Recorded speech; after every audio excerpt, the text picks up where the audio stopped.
it would be probably useful for me to kind of go through this thing, because I'm still trying to discover what happened.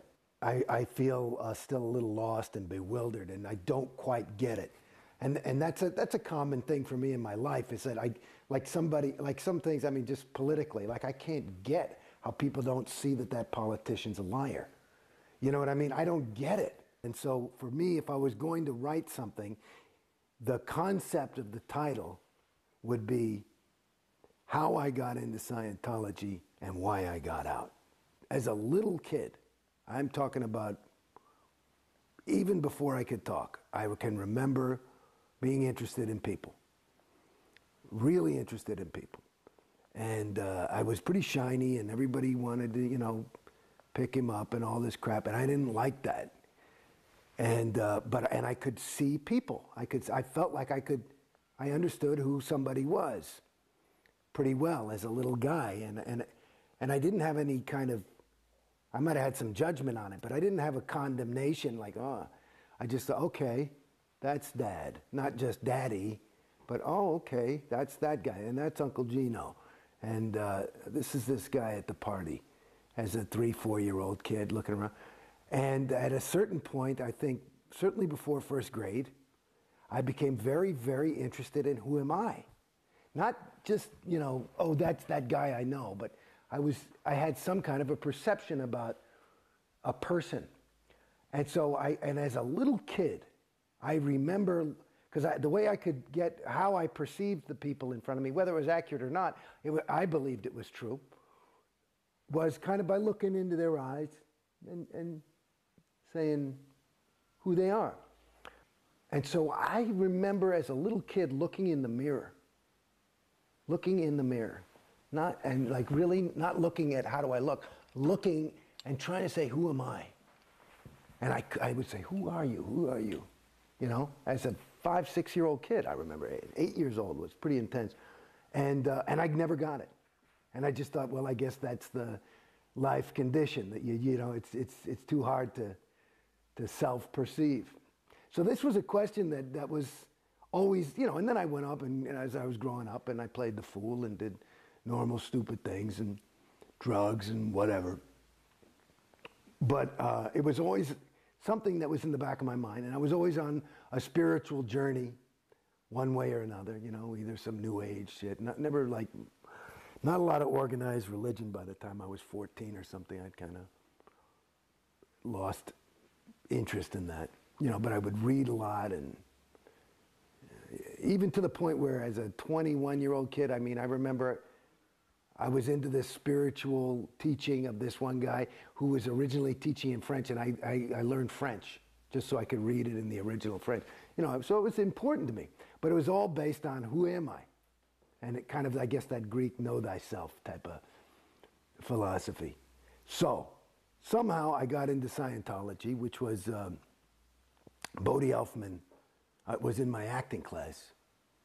And my acting teacher, who's a big disseminator, Milton Kitselis, was ranting about some shit, and which was pissing me off because it was wasting class. It was like nobody, you guys are auditioning me or something. He was pissed off, and he wanted more unmitigated just adoration, and he wasn't feeling like he was getting it.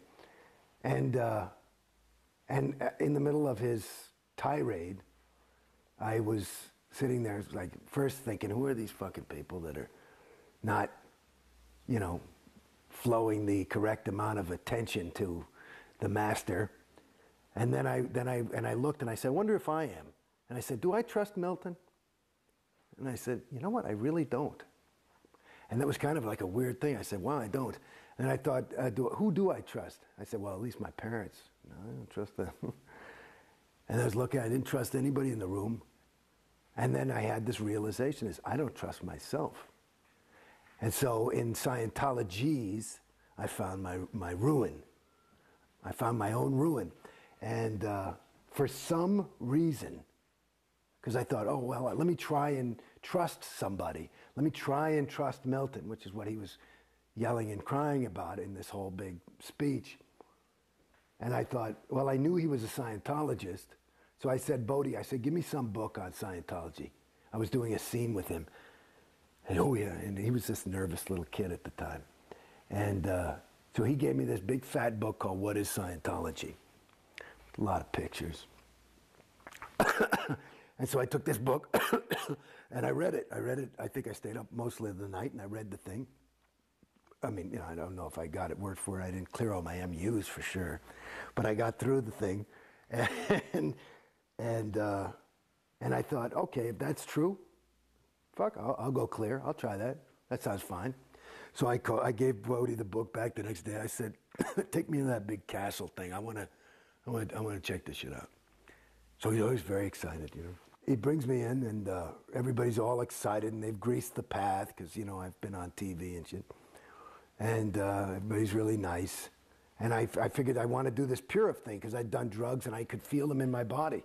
And I read the thing, what the Purif's supposed to do. I said, you know, I had felt at that point like I hadn't done drugs for 10, 15 years, and I thought that was one of the biggest mistakes I'd made in my life. And I thought if this can really take that effect away, because I felt that I had lost some of the shine that I'd had by, you know, I mean, I wasn't a drug addict, but I was a drug indulger. And so I go there basically planning on doing the Purif, but they've got to give this tour, and I must have gotten there at 10 in the morning, and I swear to God, I'm starting to go nuts. I've done tests. I'm on the cans with some lady. I'm like, fuck me, can I just buy this course and let's get going, you know? And then they do this, you know, thing, and they give me my personality test, and I was all on the top of the thing, and they're still telling me that I'm fucked up. And I'm like, look, and they want me to do this. Finally, they go through the, I mean, I must have been there 8 hours. I'm ready to pull my hair out. And they say, you should do some little course called Ups and Downs. I said, look, I'll do the course if I can I just do the Purif thing? Yes, yes, yes, and you have to do the TRs and objectives first. Or with it. What's that? That's this course that kind of, I said, fine, just let's go. So I buy the course. I say, you know, I've been here. It's like 8:30 at night. And I said, can I start? And I had to get a little oral surgery, so let me do something. I came here for some Scientology. All I got was all this, everybody's selling it to me. I never got to do any, right? Because I wanted to try the shit. And so now it's 8:30, and I say, okay, you know, they say, well, you can start your TRs course. You'll do the TRs, you do and the TRs are these communication drills. Then you do the Purif where you clear all the drugs out, and then you do the auditing, which is called objectives, which is like this stuff where you walk across the room and touch the wall and all this kind of shit. And supposed to, the end phenomenon is firmly rooted in present time. I said, that doesn't sound bad, I'll do it. Okay, if you can deliver that. Cool. So I said, well, give me some Scientology, for Christ's sakes. I've been here since, 9 hours or something, getting nothing. So they say, okay, you can start your TRs course. So I go in, and I do this thing called an M7, which is basically Bodhi and the supervisor are kind of helping me clear the words through. And the first thing I ever did in Scientology was read Keeping Scientology Working, which is a pretty heavy bulletin. Yeah, explain what that bulletin says. Well, it's that basically is that Scientology, it's a very interesting bulletin. At first, it's updated. So you're reading the updates. I think it was written in 1965, and it was updated in 70 and 75. And those updates are before you read the actual bulletin, and the updates are like L. Ron Hubbard just going bananas. This thing is true. It was true in 1965. It'll be true forever. If you just follow this, Scientology will never fail, and it will take over the universe and will save all mankind, and we're the only hope for the world. So just if you apply this one policy, everything will be fine. Now, in the bulk of the fucking policy is stuff of, you know, it's pretty heavy, you know, that if you're in Scientology an inch, you're in an ounce. I mean, you're in for the rest of your, you know, this is the billion-year contract shit. This is the heavy Scientology. We are the only hope for mankind, and whether you get it or not, it's the truth, and we're not here to placate you. We're here to try and save the planet, and they're the only hope for mankind, and so this is no game. So that was the first thing I got. I said, okay, you know, we'll see. I couldn't say, you know, I believe that, but it was an interesting, bold claim that made me say, okay, all the more. Is this shit really that good? Let's go. So here I am. I bought my little TRs and objectives and my Purif. And I said to the supervisor, because now by the time I finished, that was 11 o'clock at night. And I'm like, okay, well, when do we start? You know, she said, when can you come in to start the course, to finish up? I said, you know, let's start tomorrow. I said, I can be here 7 in the morning. I said, well, we don't start till 9. I said, you know, I'm come here to do something. I've been here all day. You guys say you got a product, you want to, you know?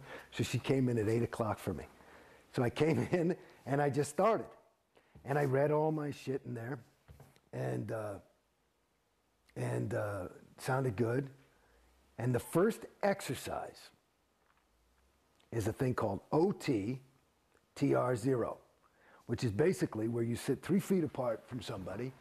You cannot have any thinking mechanism, and you close your eyes and you're totally relaxed, but there's another person 3 feet in front of you doing the exact same thing.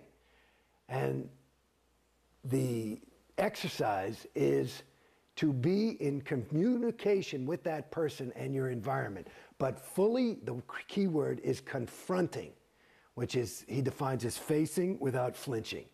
So without thinking anything, like if I'm doing it with you, I'm thinking, okay, Mark, he's got that beard and he's probably hiding by. Then I'm flunking, because I'm thinking, instead of just being there, without any thinking. And so I have to be able to be, and you do this, it says, until you get a major stable win. Okay? So I say, fuck it, okay, here's my first Scientology shit, and I'm there with some whoever, and I'm sitting there, and I'm facing him without flinching, and I had a major stable win. What I did, according to Scientologists, and I don't have any other nomenclature for it, so it would work for me, but I went exterior. So in other words, the concept would be your thetan, you, your soul, whatever you want to call it. That's who you are. You're not the body. I'm not Jason Beghe. Jason Beghe, it's like buying a new car. I'm the driver of the car, okay? So basically, I went exterior, and to get back to the beginning of my story, I felt for the first fucking time the biggest win in my life. I knew who I was. That question that I've been asking since I was cognizant. Who am I? I knew who I was. And this was huge for me. I said, wow. And this is not even that fucking auditing stuff they talk about. This is just some fucking, you know, some thing. Yeah. And I said, shit, that's awesome. So I was blown out of my socks, happy. Like, I was like, oh, so that's who I am. You know, because I knew I wasn't this thing, because I sometimes would have this personality. Sometimes I was a phony. Sometimes I was, you know, you never know if you're real or not, you know? But then there's those moments when, so it's like, who are you? You know, and I could see, I could create effects on people and stuff. This is all this growing up. I mean, it was really interesting. Why would this person like me? You know, I knew why I liked them, but why did they like me? Well, you said back in class that you didn't trust yourself. Why didn't you trust yourself? I didn't know who I was. So I go down and I say, okay, I want to buy this clear thing. I'm going to do that, because that's enough for me. I just go right there. No reg ever had to reg me. As a matter of fact, I used to reg the regs. They would fucking run, because I'd do things to them, you know, and stuff like that. I'd fuck with them. I like doing that. But at any rate, so I go to the reg, I say, I want to do this thing. And I figure it's going to be like, you know, between 5 and 10 grand. You know, because the Purif thing was like 1,100. Friggin' clear thing, it's going to be more. But I figured, what the fuck? I had a couple of bucks saved, and I said, what? Well, I buy the fucking, they tell me the price of the thing, and that's another thing. You know, the way they just can't say, you know, oh yeah, the clear, it's 1150. You know, it's like they just have to, they're not used to somebody just coming in and saying, let me get that thing. So that was hours and hours and hours. And of course, Beghe, you know, is like, he's in there with me, and he's my FSM, and at that point, you know, he's going to get 10%, and he's excited, because, you know, he was broke at the time. And at any rate, it was like 50 grand.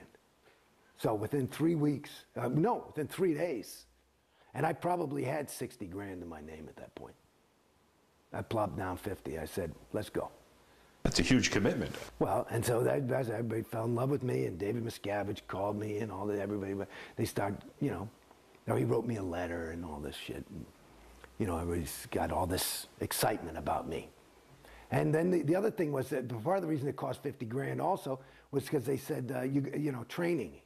I said, what's fucking training? And they said, you mean I can't do, I just thought you sat there, you held those cans. I'd done it in the interview, it sounded easy.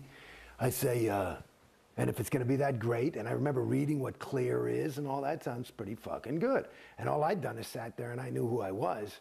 That's all I'd ever, which probably the biggest win I had in Scientology was on that first day. At any rate, so I go to, then they sell the training. I said, what's that? Well, you learn to be an auditor. I said, listen, you know, I'm an actor, I'm not an auditor. You know, that's cool. You know, blah, blah, blah. And they're trying to get me to do this thing and buy a fucking e-meter. And I, you know, 3,000 what for that fucking thing? It looks like a fucking transistor radio. And, but I'm like, oh man, okay. But I trust them. I figure, you know, because they're delivering a thing. These are good people. You know what I mean? And I'm also looking at these people, and it's these decent people. They're decent, and I'm trusting. So, and they are. And so they sell me the training. They tell me, finally, the only reason I bought the training, they said it's half the wins. Oh, so you, in order to get the wins of the auditing and really going clear, you have to be trained. I said, well, then give me the training package. So I bought a class 5 training package because they said you had to be trained as trained as you're clear. And I said, what's a clear guy? So a class 5. Now, you should know that a lot of people fall for this sales thing. And there is probably, I would guess, my guess is conservatively is there is probably $500 million, is my guess off the top of my head, of unused training that has been bought. People buy it, but they can't confront it. They can't face it without flinching. Okay? Me, I'm a class 5 auditor. I fucking did it. I liked it. I thought it was cool. I actually got a lot of wins out of that shit. So that was part of another reason why people liked me, because I was actually doing it. I didn't mind going on. I would quit. I'd say, I don't want to go on that audition. I'm going on course. You know, I was here to go clear. I figured I can do this in about 5-6 months. What the fuck, you know? Let's go. And I basically did that. You know, I'd stop to do a little bit of stuff to pay the rent, but basically I was in the org from 8 in the morning. I had my own auditor, and she just audited me all day. I got all the other PCs off her fucking line, and I just went clear. Well, I actually went through my grades. It turned out I was a past life clear. That's why I was so able. And well, explain what that concept is, of past life clear. Well, what is that? Oh, dear God. Past life clear. Well, in other words, you know, I was born in 1960. Scientology was developed in 1952, but the LRH was doing Dianetics. I'm having a moment.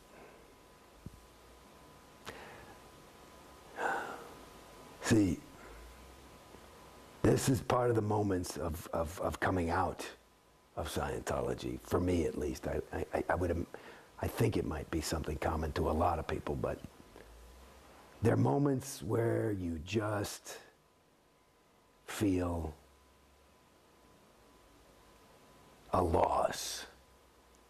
And it's not a loss of, I miss Scientology by any stretch. It's a loss. It's a regret of having invested so much in something that is empty. And so there are these moments, and I just had one, where you just go, whew. So at any rate, a past life clear would be somebody, because a clear even though LRH says absolutes are unobtainable, that's a state that he called a homo novus. You're not even a human being. You're not even a homo sapiens anymore. Homo sap, as he calls it. You're a homo novus, which would be new man in Latin. And so it's a new state on the evolutionary track. So I'm more evolved than regular mortal humans. I was declared to have been somebody who had gone clear in a past life, which would have been my last life. Even though supposedly the tech wasn't there for somebody to go clear. Well, you can go clear. Well, no, Dianetics was written in 1950. And he was talking about the state of clear in Dianetics.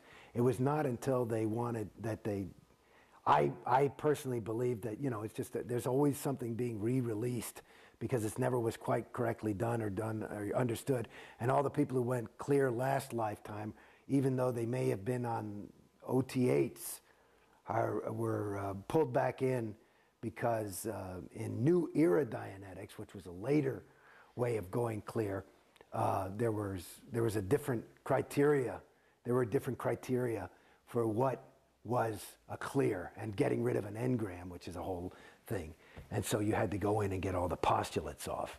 At your point, what were you supposed to achieve as a clear? Well, here's the thing. I mean, this is a funny thing for me, and this is if you read Dianetics, the state of clear is somebody who is never likely to get sick. He has a perfect memory.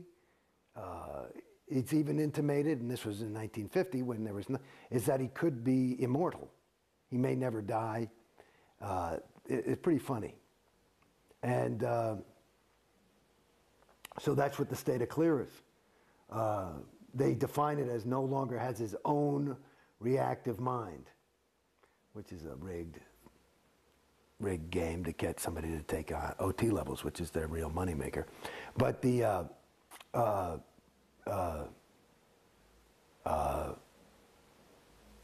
what? Oh, so I don't know. So clear. So, but like I said, there's a guy on the internet apparently who's saying, I'll give you $1 million if you can demonstrate OT. I'll give $1 million to anybody who can demonstrate clear. There's no fucking clear. There's no clear. There's no clear. Just looking in Dianetics, there's no clear. Clear is basically, what are you kidding me? Clear. So I was like, if I get this, that's what I was going for. It's too good to be true. And that's basically it. That goes back to that feeling of loss, is because, you know what it is? I'm sorry to say. See, and I'm actually realizing something for myself right now, because this is cathartic in a way for me, but it's the same feeling. That loss is the feeling that I got. Like, I'm no stupid guy. I grew up in New York City, and I never got mugged. I know, and I've been through some serious bad neighborhoods. But I remember one time I was living on my own down in the village, and I saw this guy running across the street, and he had like a VCR. This is back when VCRs were a new thing, like a plasma TV or something. And he's like, he'd obviously stolen the thing, and he's like, hey, you can have this for $50, right? And I bought it, took it home, and it was full of bricks and shit, and I was I got conned.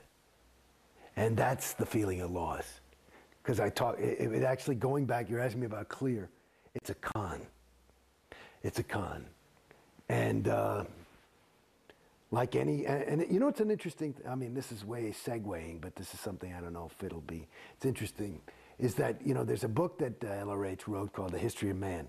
And he talks about a lot of these traps that can catch a thetan, which is something that has no matter any space, time, or location, but it can catch a thetan. But he's got interest and curiosity, right?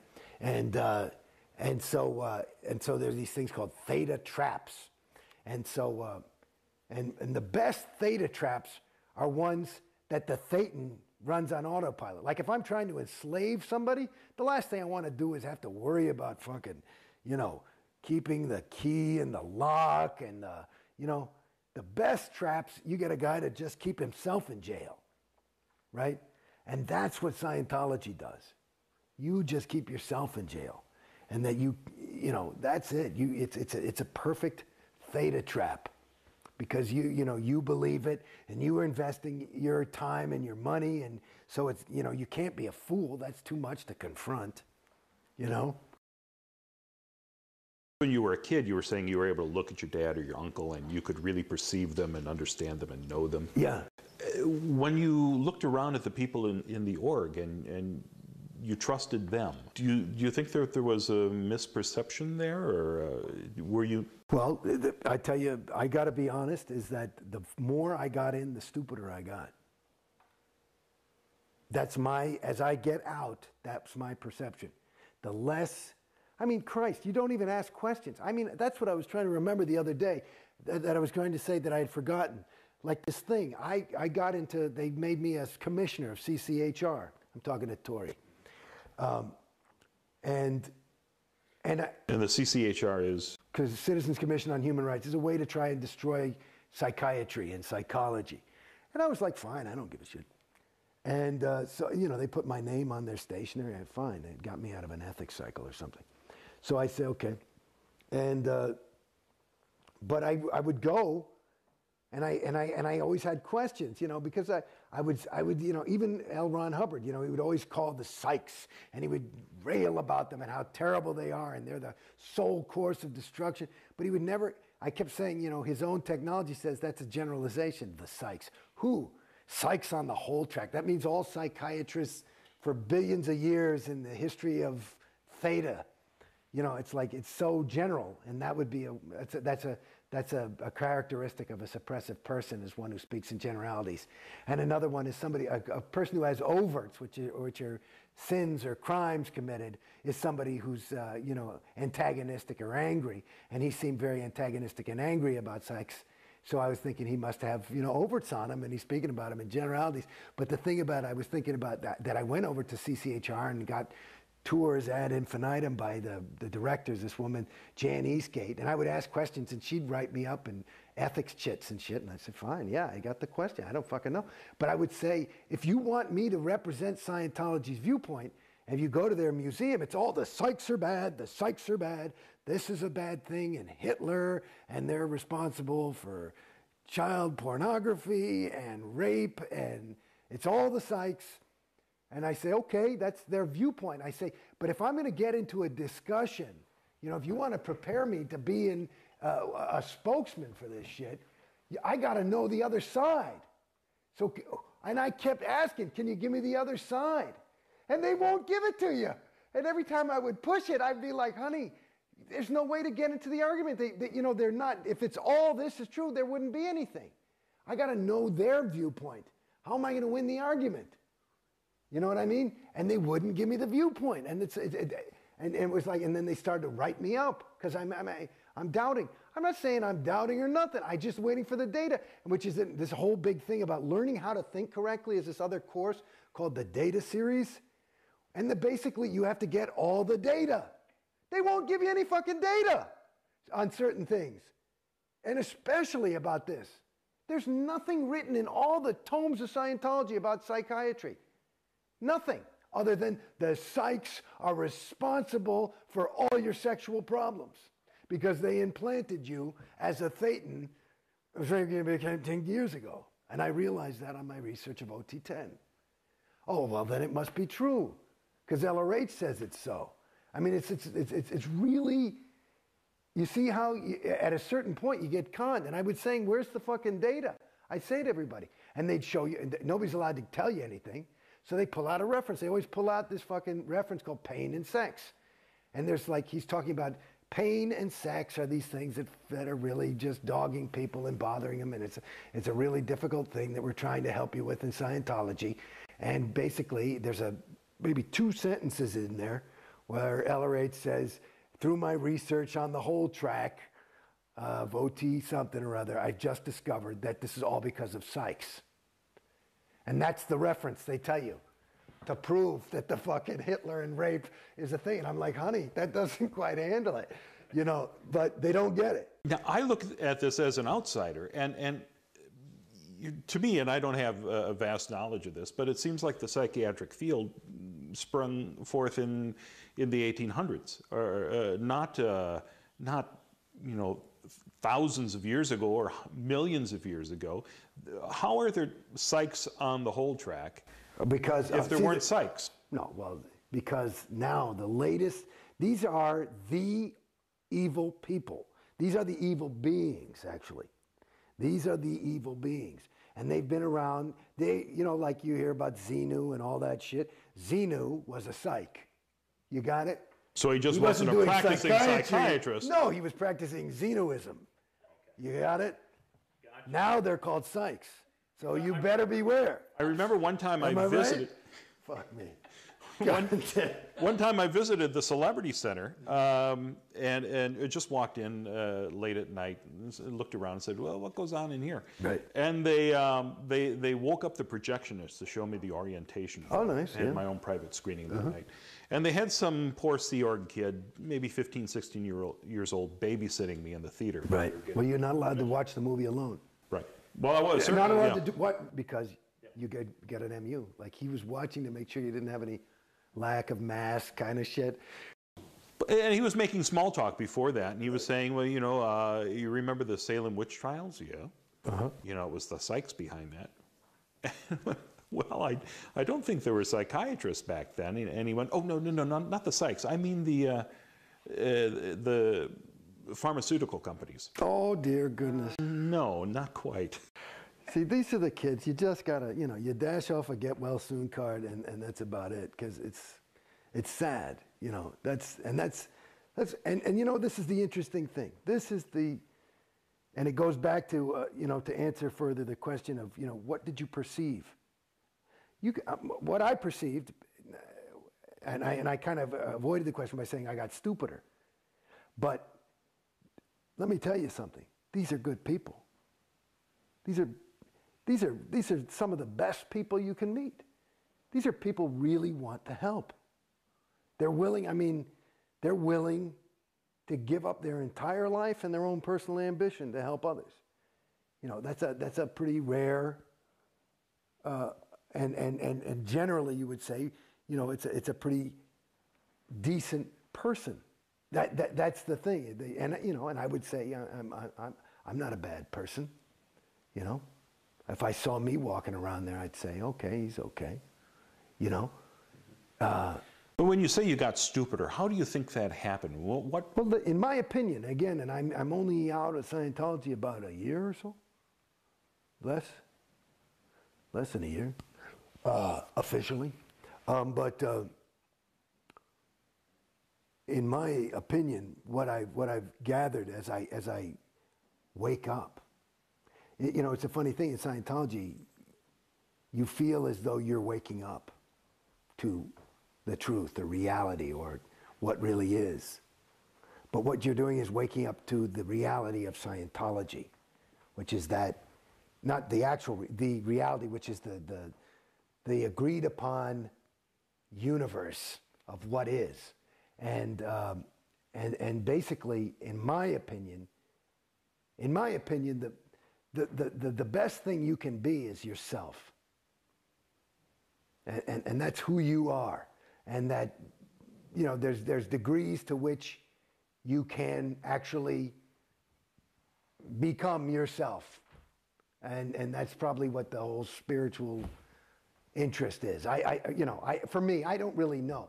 But what Scientology, the trick of it is, it makes you feel as though you're sold that you're actually becoming yourself. But what you're actually becoming is, my name's Jason Beghe. I was becoming Jason Beghe, the Scientologist, rather than just, not even Jason Beghe, but me.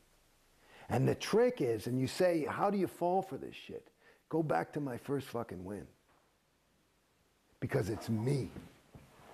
It's me. And so there is you. But then it's you are through, I can't explain it, pressure of the group, or this is the thing I'm trying to get. Because I've never been like a guy, well, I got to get a pair of those shoes because everybody's wearing them. It's not been, I've been always, I got to find my own if everybody's wearing those things. But it's like, and maybe that's how I got out to some degree, is that I always try, I'm not saying I never, bought a BMW or whatever the fuck people want to do, but it's like, it to me, it gives you a way of thinking that, at least for me and from what I observe of others, is not native to that person. I think, as I said before, in my opinion, I suspect, I'm no Dalai Lama, but I think that the best thing you can be is yourself. And that if you can do that truthfully, it'll be beautiful and successful and interesting. I don't know about success, like how you define it, but it'll be a worthwhile time spent.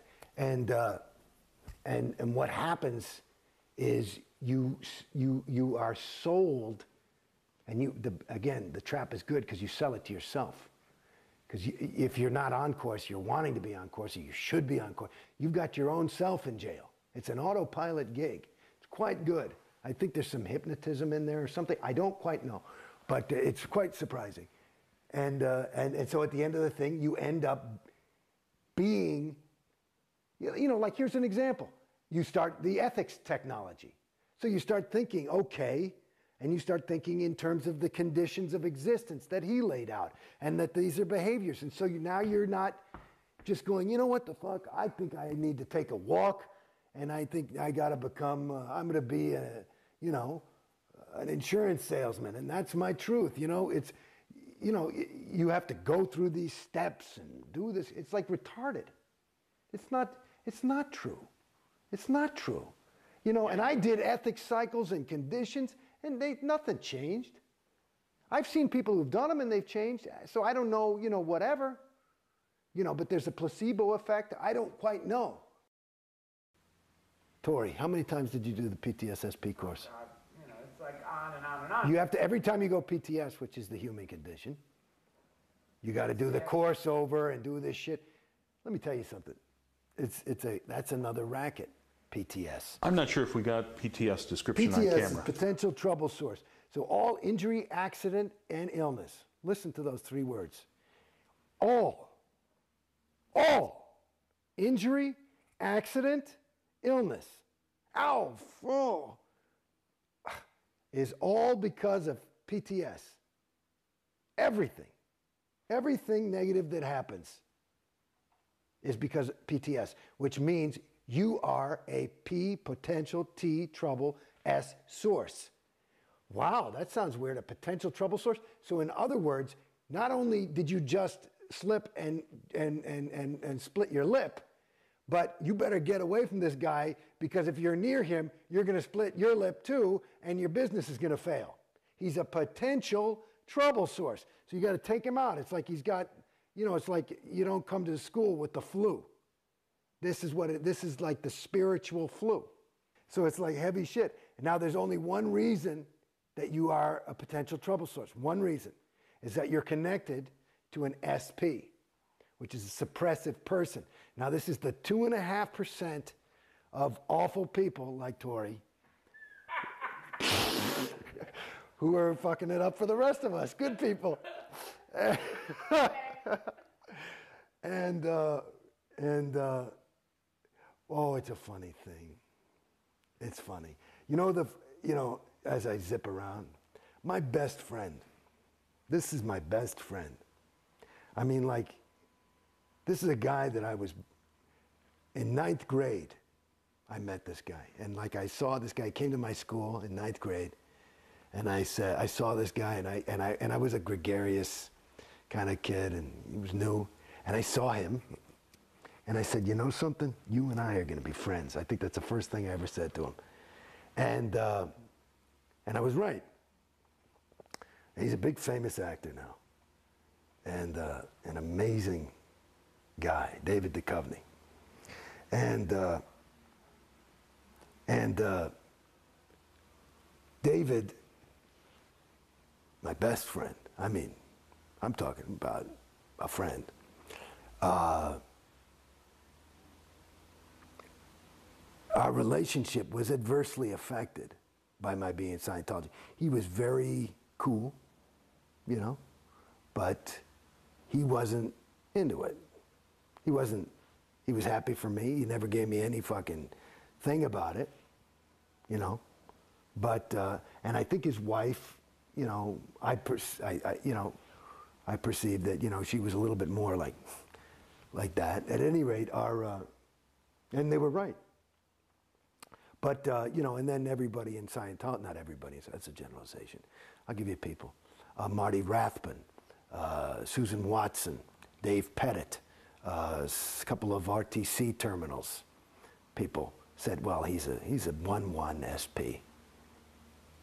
Okay? In other words, trying to destroy my relationship with him, and it affected our relationship. 1-1 is a definition is covertly hostile. Hey man, I'm your friend. I really am. You fuck. That's covertly hostile. And so one of the first things I did, we'd stay in communication, but the further I got in, like that, and that's a loss, let alone my family.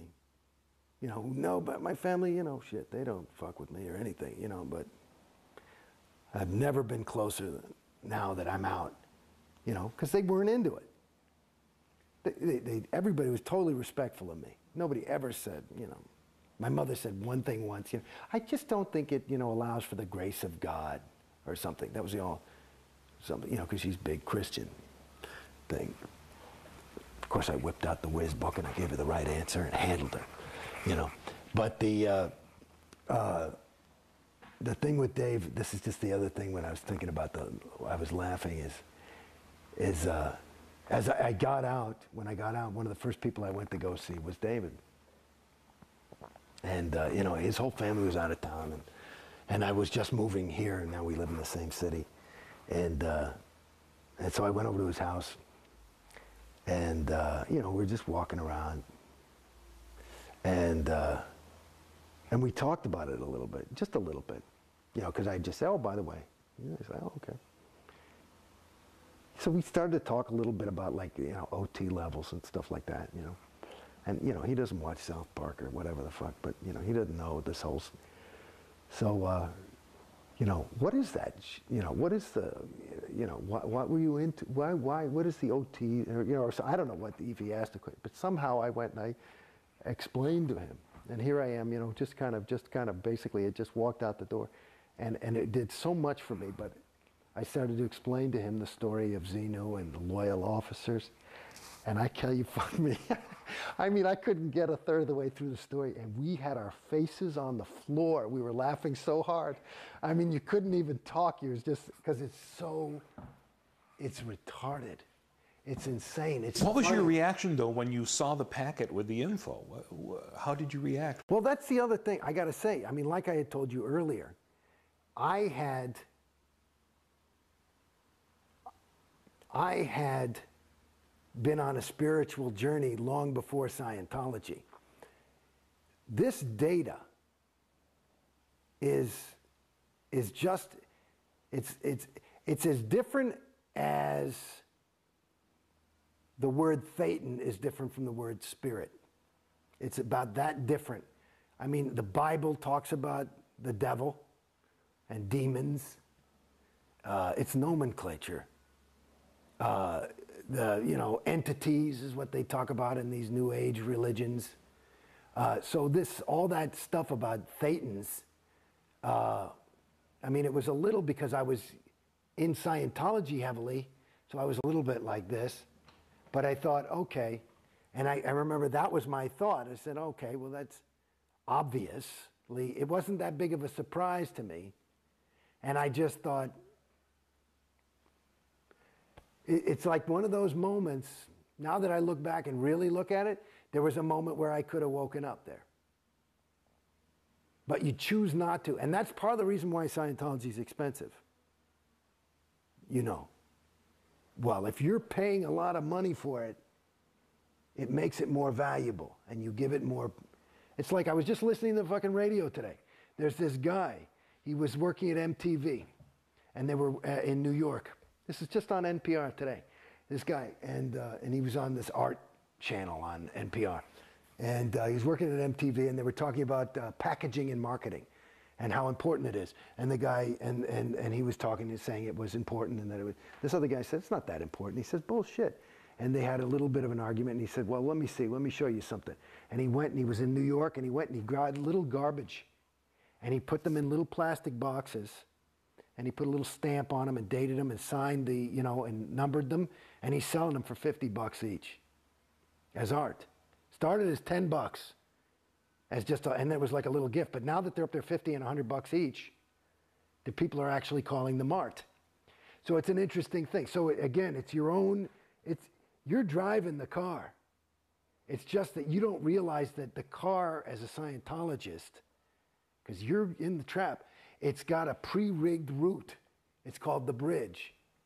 And so you feel like this is this easy life. I just got to sit here and the car basically drives itself. All I got to do is show up at the church and I'll be happy. And there you are. And you're on the bridge to total freedom. To total freedom.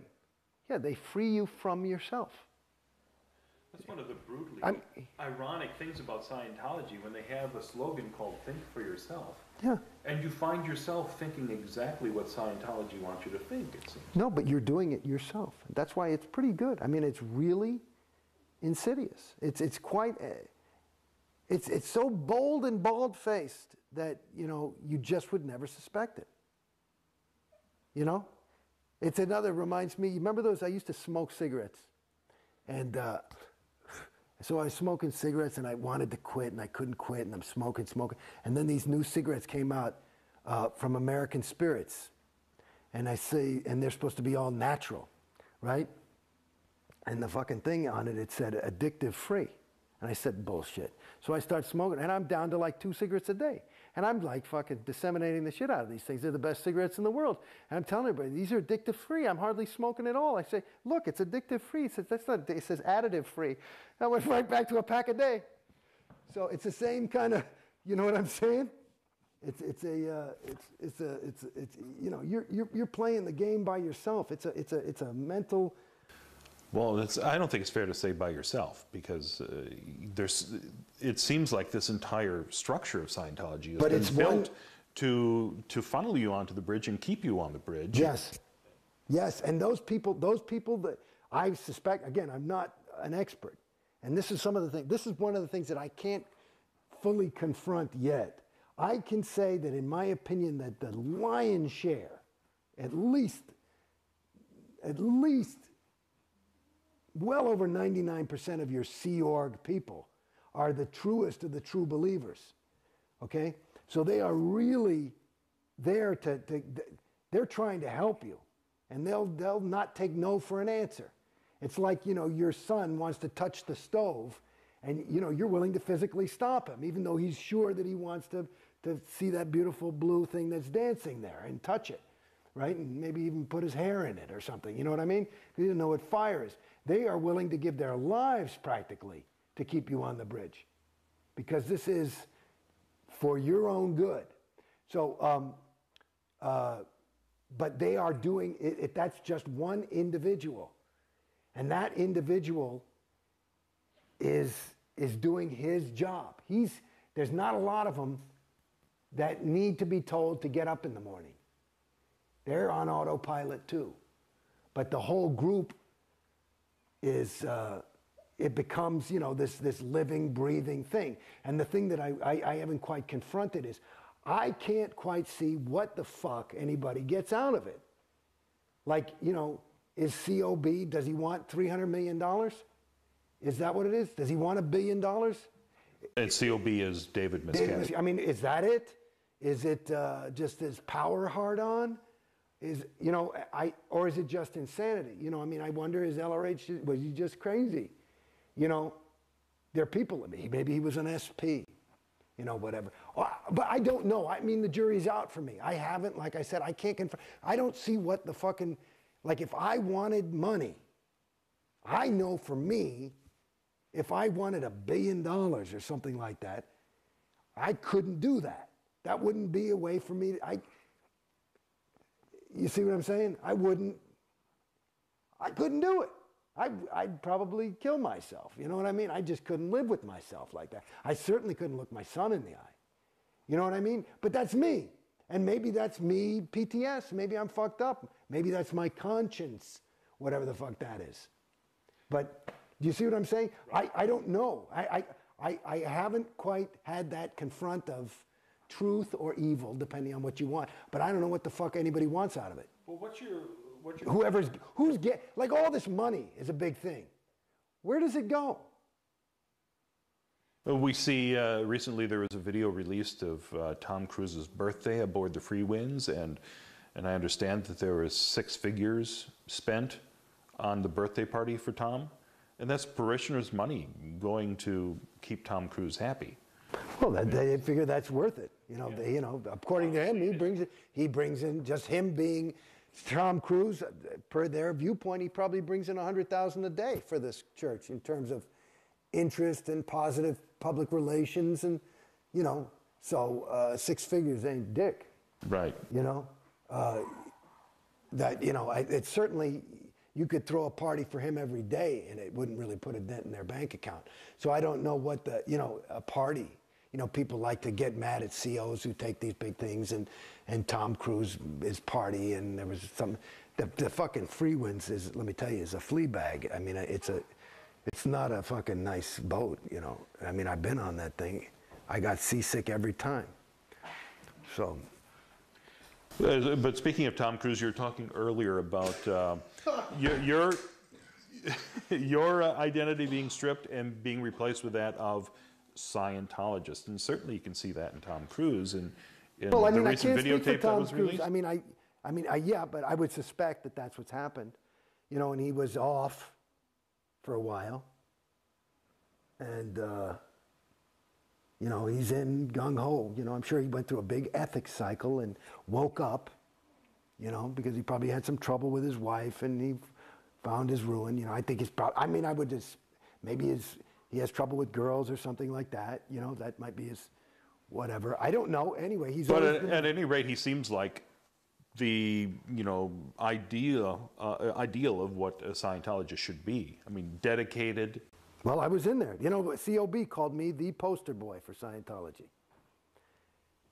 I was as gung-ho as you could get. How did it turn around for you? Why did you start to doubt?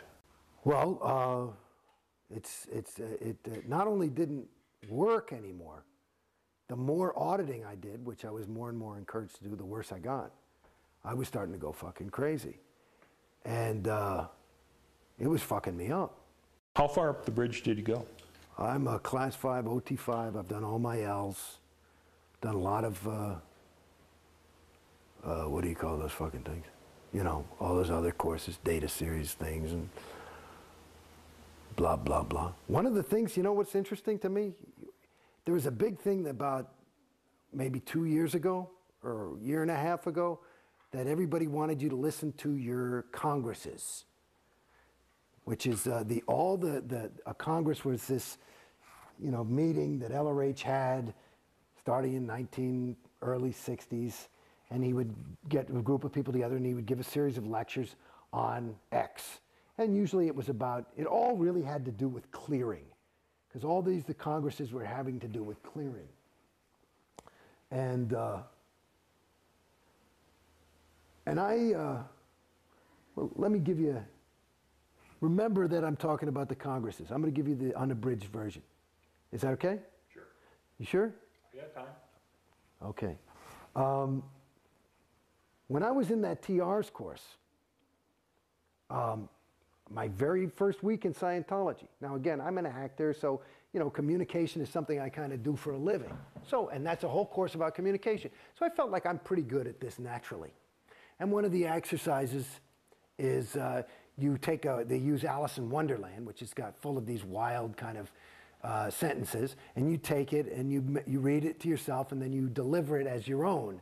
That's a TR1. TR2 is properly acknowledge somebody. So they say off with your head and you say thank you to make sure they know it and end it, and there's all these other things. Now, here I was doing this TR. It happened to be TR2. And somebody said off with your head. And I said, my God. And they flunked me. And I said, why? And they said, because you're showing, it's supposed to be just thank you good, whatever. I said, no, read the fucking thing. It says appropriate acknowledgement. If somebody says off with your head, why do you think he chose Alice in Wonderland? And they bring the head technical person in the fucking place, and they're all invalidating the shit out of me, and I'm sticking to my guns. I finally am crying. I said, you guys are fucking wrong. Who the fuck talks like that? Thank you. I got it. Okay. Good. Wow. That would be way too much. Wow. Okay? I totally duplicate that. This is the way you're supposed to talk. I'm really talking to you. But do you see how I'm not? So it's there. this is perfect in terms of their idea. All right, I got it. Okay, so that was good TRs, wasn't excellent. Excellent TRs is more like this. You know, you're really conversational, but I'm not moving, and I'm really looking at you, and I'm ready for everything. And I don't blink, and I'm not really, your eyes stink. Okay? So it's that kind of fucking deal. Some gum wore Sue up. Anyway, that's just a private joke. Okay. You know that one, right? Anyway, Mu Gu Gai Pan. These are words that just, you can talk gibberish in Scientology to help you learn your TRs. And one of the things written down is some gum wore Sue up. That's not a sentence. That's like written like Chinese, S-U-M. Anyway, so at any rate, so I'm in there and I'm fucking crying and shit and like blah, blah, blah. So finally I stop and I toe the line and I'm like, thank you, okay, good, you know? And then about 4 years later in some event, COB, David Miscavige says, hey, there's been this big breakthrough in this golden age of tech. Fucking piece of shit. One of the things is, here's the real thing. People have been doing the improper acknowledgement. You're supposed to have, it says appropriate acknowledgement. And they have LRH on tape saying, you know, somebody said off with your head and he goes, my God, that's the right way to do it. So here I was, this guy, first day of school, and I had it right. Now, cut 2. You're asking me how I got out.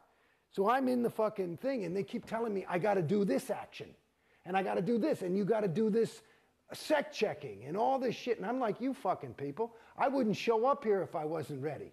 And there would be sec checking, which is basically asking me for my crimes and charging me thousands. I probably paid 50 grand, excuse me, in sec checks to get this shit together because everything was fucked up. So it must be that I'm fucked up. And I kept saying, these sec checks are killing me. And this is the standard tech now. This is the golden age of tech. And I finally just said, you know something, motherfuckers?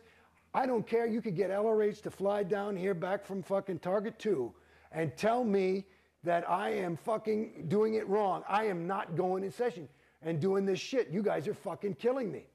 I am here to tell you, you're fucking me up. So I'm out of here until you fucking wake up. Okay? And then they come back to my house and they're offering me free auditing. I say, show me where free auditing is standard. You're not giving me standard tech. Now you want to fix it by more unstandard shit? Get the fuck out of here. You ask Griffey Blythe and the whole rest of those motherfuckers at AO if this is a lie. It's the fucking truth. And I'm out. And then they call, and I just went on course because I couldn't take any more of this fucking auditing. It was killing me. So then they come out with this thing. And then, Jason, you have to see this. I wouldn't even go to events, you know? Because me, I'm at events, everybody's like, hey, how you doing? And I go, good. I just couldn't fucking lie anymore. I'm ready to fucking die, you know? And I told him, I'm not going. I can't participate. Because my role was like Jason Beghe. I couldn't be like, yeah, well, I'll tell you the truth, I'm fucked up. I hate OT5, and everything's going fucking shitty, and it's fucking not working, and it's costing me a shitload of money, and I'm more unhappy than I've ever been in my entire fucking life. What would happen if you spoke truthfully? Well, I would tell that truth. I would talk to RTC and all these things, but it's bad PR. It's none of anybody else's business. You're not supposed to talk about your case. So this is going on, honey, this is going on for, I was in Scientology maybe 10, 11 years. The last 8 years like that, okay? And I'm paying fucking money. Maybe I paid $1 million fucking dollars. I don't know. I don't even keep track. I just said, what the, okay, here, another fucking thing. This is going to work. You think so? Yeah, we finally got it. So anyway, on this fucking thing, I'm out of thing, and I'm doing course, and I'm just off auditing lines, you know? And then, you got to see this thing, Jason. He's going to fucking key you out. And I go in, and they show me this fucking, and I'm looking at all these people who are on OT7, and they're going nuts with the sec checks too. And I'm like, this is fucking crazy. These people, like, you know, they're supposed to be home auditing and then they have to go to flag every 6 months and they're there for like 6 fucking weeks. How are you supposed to, what are you, crazy? And they're coming home like, I had a really good 6 months check. I mean, these fucking, I said, I mean, it's just as clear as day. I tell you, this is not fucking standard. Scientology's not supposed to make you worse. I was experiencing it and watching it. So now they come out, and this is 2-3 years. And this little mistake probably made the church about $500 million. And then about $500 million later, COB gives a fucking briefing on the free winds, and this is what they show me. It's arbitrary, it's canceled. It's an arbitrary, is what they say. So in other words, all this SEP checking was an arbitrary. And through his research and looking into things and rechecking all the LRH's notes, they realized they made a mistake. And so now I don't have to do the SEC check. Aren't you happy, Jason? And all these people, like on 7, like a bunch of fucking idiots, were like, arbitraries are canceled. I can just go on and it's going to save me about 50 grand a year and all this shit. And it's like, wow. And me, I'm like, you think that's supposed to make me fucking happy? I feel like you should have a fucking apology. I said, if I were COB and I made that mistake, I wouldn't go, arbitrary is canceled. I say, I made a fucking mistake. I am sorry. And I'd make up the fucking damage. I'd pay. My fucking mistake made me $500 fucking million, and you don't fucking even say you're sorry? You say, guess what? And this is what the fucking thing does. It just plays the same game over and over again. And this, when it going now to the Congresses, toward the end of this 8 years, they say, and I'm like off auditing. You know, I finished, OT5 finally, and I just said, I don't want any more of this shit. Nobody even said take OT7. Because apparently I'm in the middle of 4 different fucking actions, and nobody knows what to do. You know? So I'm fucking in the middle of L10, you know, I mean, I could tell you about L10 is a story in itself. L10 is a story. So just know that they use my fucking wins on the L's. And the L's are what fucked me up in Scientology. Okay? Now, I go and I say, fuck it, okay, I'll buy these Congresses. It's only a couple of $1,000. And I got something to do, and I'll get in shape. I'll listen to a Congress and go for a walk. So I was one of the first people to finish the Congresses. Because I just sat, I get up and I fucking thing, and I get up early. I get up at like 5, and I just get up and I take the dog, and I'd go and I'd listen to 3 tapes and walk for an hour or 2 and do the thing. And so I got through the Congresses. And the Congresses are part of what got me out of Scientology. Because if you listen to those fucking Congresses, it goes like this. Hi, everybody, I'm LRH. I'm very happy you're here. Listen, I've got great fucking news. We've got clear handled. And he'll do this thing, and it's this new technology, and here's the realization, and this is foolproof, and this is it. And that's it, and now welcome to 1964. Okay? Apparently, you know, because the fucking thing didn't work, and Dianetics didn't work, even though nobody ever said it didn't, but they always trying to perfect clear. Then the next Congress, and there were what, 20, 30 of these fucking Congresses? Maybe about, I don't know, 200 hours or some shit? Every fucking Congress is, I got it now we've got clear handled. We finally got clear. And this is going on I'm listening from 1964 to like 1970, and they still haven't fucking handled clear, but they're selling you clear. And I said, what the fuck? That's exactly what they're doing to me now. I said, what the fuck? And I went back to it, and I'm talking to Dave Pettit, who's the head of CC, who now is handling my case personally. Personally. You know? He's at my house. He's at my fucking thing. We're taking walks. I almost killed him once. I fucking took him by the tie, and I was grounding him. But I fucking, Jason, please don't. Oh, God. I actually secretly recorded it. It's funny. I have it on audio tape. But oh, fucking thing. Because he didn't want me to leave. Please don't leave. Please don't leave. I said, motherfucker, get out of the way or I will fucking kill you. And he wouldn't get out of the way, so I took him by the tie and put him down on the floor, and then I walked out. But, because it'll get you pissed. But that's how mad I was. I mean, I was fucked up. It's one thing to feel unhappy I walked into Scientology. Remember, I was on the top of the thing. It must have been false, though. I mean, I was fucking happy. And I'm fucking unhappy. And they're paying me, they're making me pay to get fucked up. And they're telling me what's wrong with me. And that's another fucking thing. They won't tell you what the next thing is. And I'm like, believe me, it's good. So you got to fucking buy the thing for 50 G's a pop or whatever. And it's wrong. Oops, made a mistake. We're going to do this now. I mean, are you fucking crazy? Do you see how stupid I was? I mean, it's like, oh my God. And that's the game. And I'm telling you, that's the game. So at any rate, the Congresses helped me out because I said, what the fuck? Because I never met LRH and I figured he was good. I figured Scientology works. It's just these fucking mortals can't fucking give me Scientology. If Scientology works 100% of the time, this ain't fucking working, so I'm not getting Scientology. And that's what I said to him. I said, that's why I said you guys should give me the fucking money. It's one thing to make a fucking mistake, but, you know, let's say the last fucking 600 grand was a fucking mistake. I mean, I feel like I got a case because if Scientology works and they agree this didn't work, I bought Scientology, then you should give me my fucking money back. And there's nothing to indicate that they have any fucking hope for my case now. So I just said, you know, babies, let's just, and it took me, I was trying to be nice. I mean, 6, 8 months, I was saying, why don't we just let me go? Just let me go. Just let me go. You know, I think it's better. You don't want to get into a whole fucking thing with me. And they would. And they had to keep changing terminals. Because I'm talking about big fucking terminals. Because I would put doubt in their universe. Because you can't argue with my story. When you saw what happened to fucking me, and you're a trained auditor, and you look in my fucking folder, they fucked me up. I'm talking about insane. I'm like, I mean, I've never been like that in my life. I walked out, I was like, hey, hi. I was never shy. I was never introverted or anything. I'm sitting there like, I'm fucked up now. You know what I mean? And so, they fucked me the fuck up. Well, the way out's the way through. I mean, there's no reason to get in that room. Maybe that was the hidden deep shit. I'm looking at my kid. He's 5 years old. He's a happy fucking guy. He's not fucked up yet. He might get fucked up later. Are you sure you were fucked up? Maybe you were just PTS to an SP. Well, that's what I'm saying. And that's the other thing. I had this big fucking car accident. In the middle of OT5, I nearly died. I was in a coma for 3.5 weeks. I mean, I was fucking like, everybody thought I was going to die. So, of course, we got to find my PTS terminal. That happened 8.5 years ago, okay?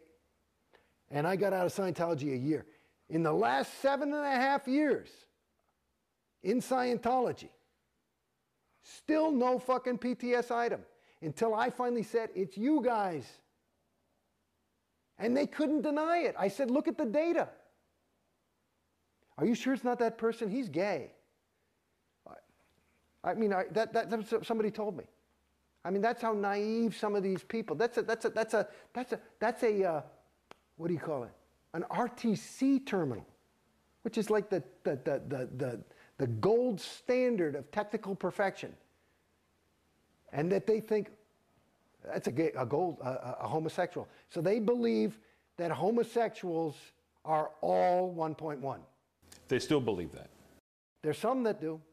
I never believed that. I interpreted it differently.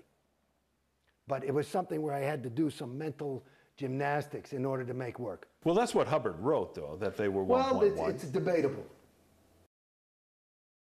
Well, I know that he said something like he said, you're homosexuals, when he's saying the 1.1.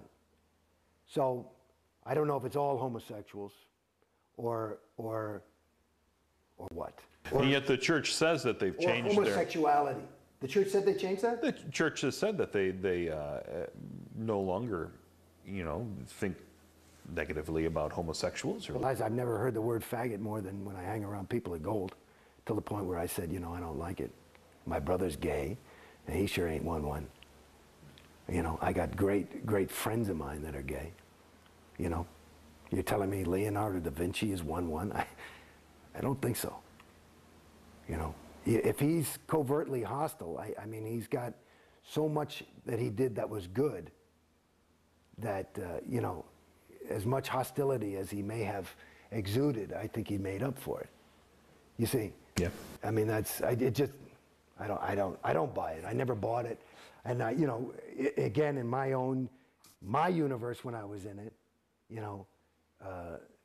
I just thought, you know, because you part of the thing when you're in it, you know, LRH is this super duper guy, so you make him into your own super duper guy, I suppose, probably.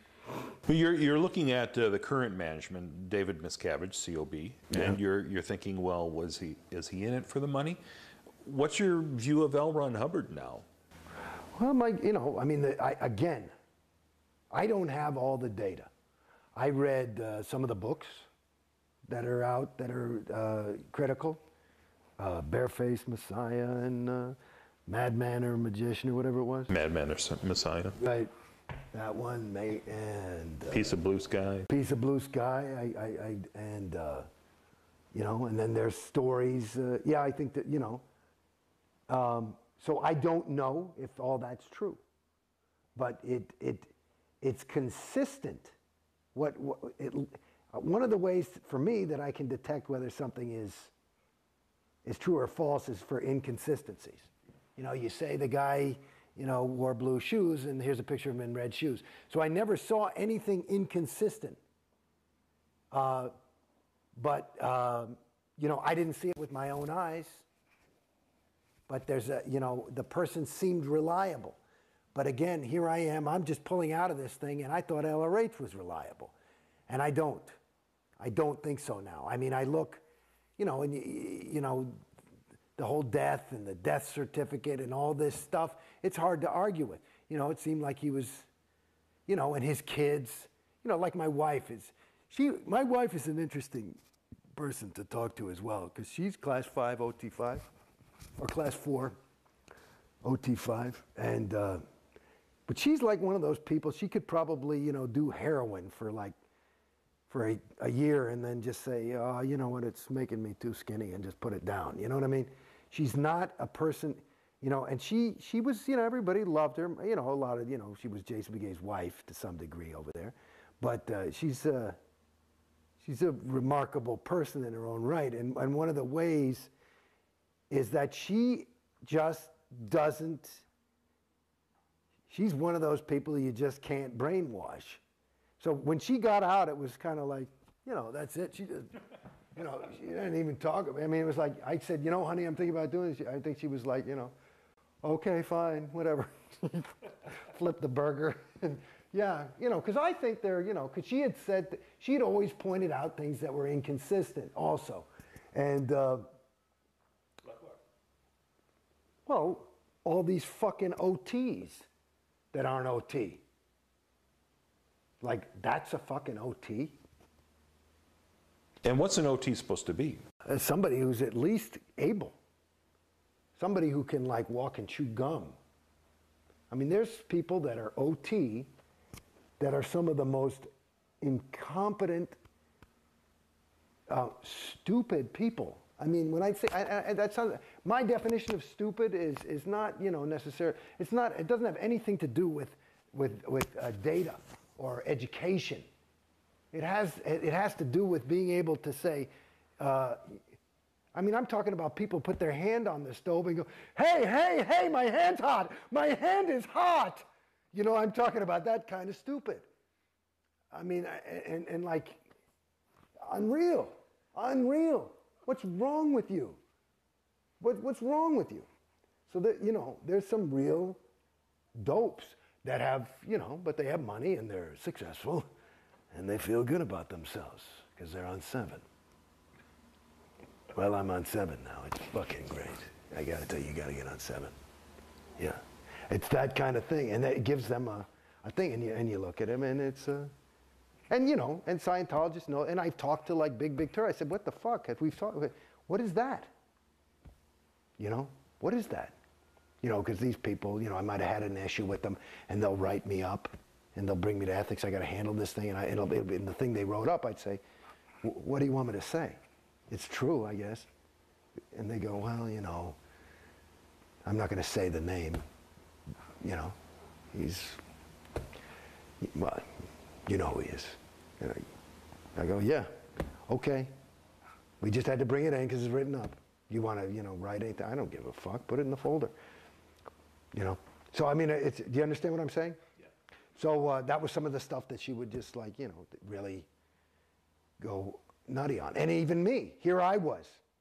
I told you, the further I went up the fucking bridge, the more Casey I became. You know, I met this girl and I was, you know, and she could see the more I do this shit, you know, whatever.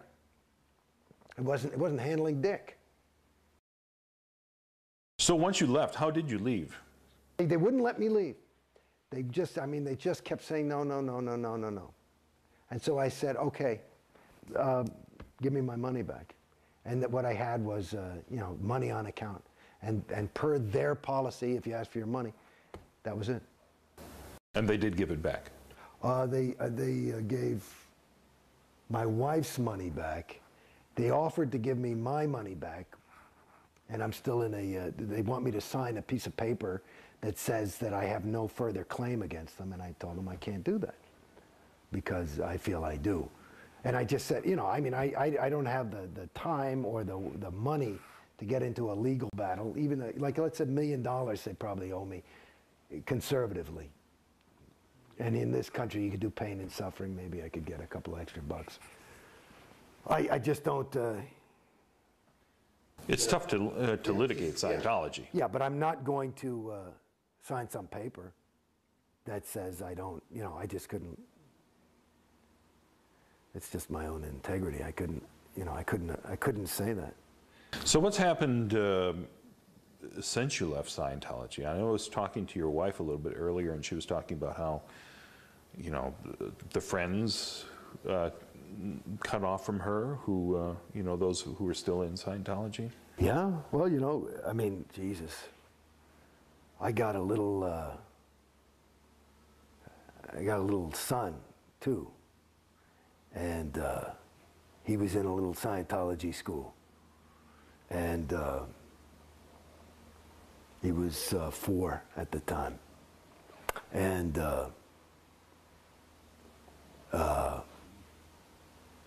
no school was started. We moved. So we're in the process of moving. So it was and moving to we moved to this big property out here. It's a big different thing, and it's a long way away. And they kicked him out of school. It was a Scientology school? No, yeah, they kicked him out. So he had nothing to do, and it fucked him up. Because he had, you know, why can't I see my friends? And that was all his friends. And, you know, and this was a time when, you know, Mom and Dad were really busy. I'm working. We've got a little tiny infant at the time. And we're moving to an enormous thing. And plus, this whole place you're in was under construction. There was a period we were in one of those Airstream type of things, you know, and nothing for him to do. And that was one. So yeah, our friends, I mean, I knew I could see I was pulling away. So I'm kind of an antisocial personality anyway, so I don't really hang around people, you know. But my wife, you know, with the kids and stuff, she, I remember there's a girl, a wonderful girl, Kelly Daniels, terrific chick, and she found out, you know, some ethics person told her, and she just was inconsolable, you know. So I know there were a lot of broken hearts on the other side, and now there's not. I saw some fucking kid like that I hardly know, you know, I do voiceovers too. So I went to a voiceover, and there was some kid from Scientology. And like usually if I'd see him at a voiceover, I'd be, hey, Jason, you know. And he went, you know, and I just said, you fucking punk. That's all I said to him. It's just like, you see that's it in a nutshell. You know, both of them are alive. The Jason, because we're Scientologists, and because you're out. And so when you look at the thing about, it's really, really, the data shows from the fact, like Tori's husband left her. These people, their families are just, there's the proof. There's the proof. You're incapable of being a good friend if you're a Scientologist. Because you're a Scientologist. And Jason Beghe, the Scientologist, is willing to lose David, is willing to sacrifice certainly the quality of my relationship with mom and dad and brothers and sisters. And God knows who else that I could have made friends with that weren't Scientologists. Because whatever, maybe they just didn't understand or whatever. And my whole fucking, the most important thing in my life, for me, again, going back to who I was as a kid, was a guy who was interested in people. And I wasn't like judging people, like, I was just willing to be them. And maybe that's why I became an actor. And I grew up in New York. And I was like, this is people, people, people. Every day growing up, I would meet somebody. You're on the subway. And now, you know, people go to the Home Depot with me, and we go and I hang and we talk and we do a thing, and that's who I am. And to some degree, you're not able to communicate because you can't, you've got a bubble around yourself. It's this thing, and there's another way that part of the thing that made it a little bit easier for me to get out of Scientology than other people was that I would always look at the religion side. And it's like, because again, I was always interested in religion. And when they get exclusive, you gotta wonder, you know, in other words, you know, I don't have anything against anybody's religion. It's fine. But, you know, the evangelicals are the only ones going to heaven. And the Muslims are the only one going to Allah or whatever. And the Scientologists are the only people who know. I go, well, I don't think so. It doesn't make sense to me. You know, and there's an interesting story. Like one of the things that, like they said that, like one of the things that took the biggest hits on religion in this century was it fucked up a lot of people. You know, World War I was a vicious, awful war, different than others with gases and mustard gas, and it was terrible, and people were slaughtered, and it fucked up a lot of the Germans and the Americans when they go and they'd see their bodies, and they saw that they had the same Bible. They said, whoa, I thought God was on my side. And it's the same, and it apparently, so it's like this kind of, you know, when things are bringing people further away from others and distancing them, and Scientology to the degree that I'm a different species. You're a wog, I'm a homo novus. And I'm homo novus enough to be loving of you. You see what I'm saying? That's pretty bad. You know, and then you look at that, you know, and radical Islam, you know, it's like, it's not that different. And yet Scientology says that they're not exclusive, that you can certainly be any other religion and be a Scientologist. Well, let me tell you something. I talked to many terminals about this.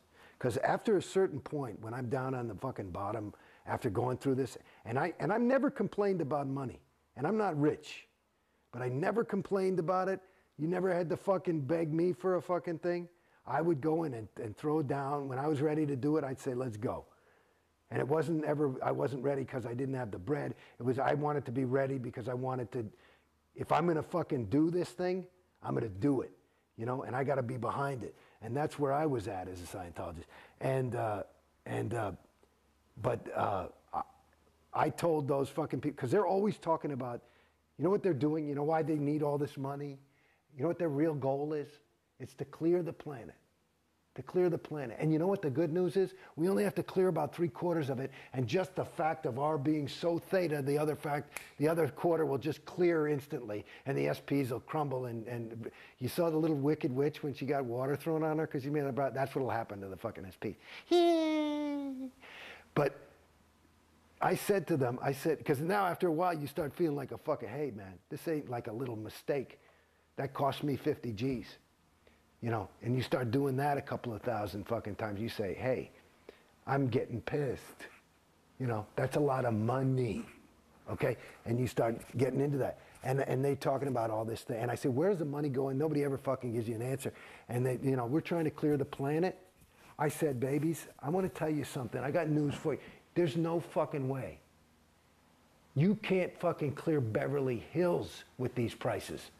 There's no fucking way. It's physically impossible. Like they say, Clinton can't reach the number. There's no way. There's not enough money.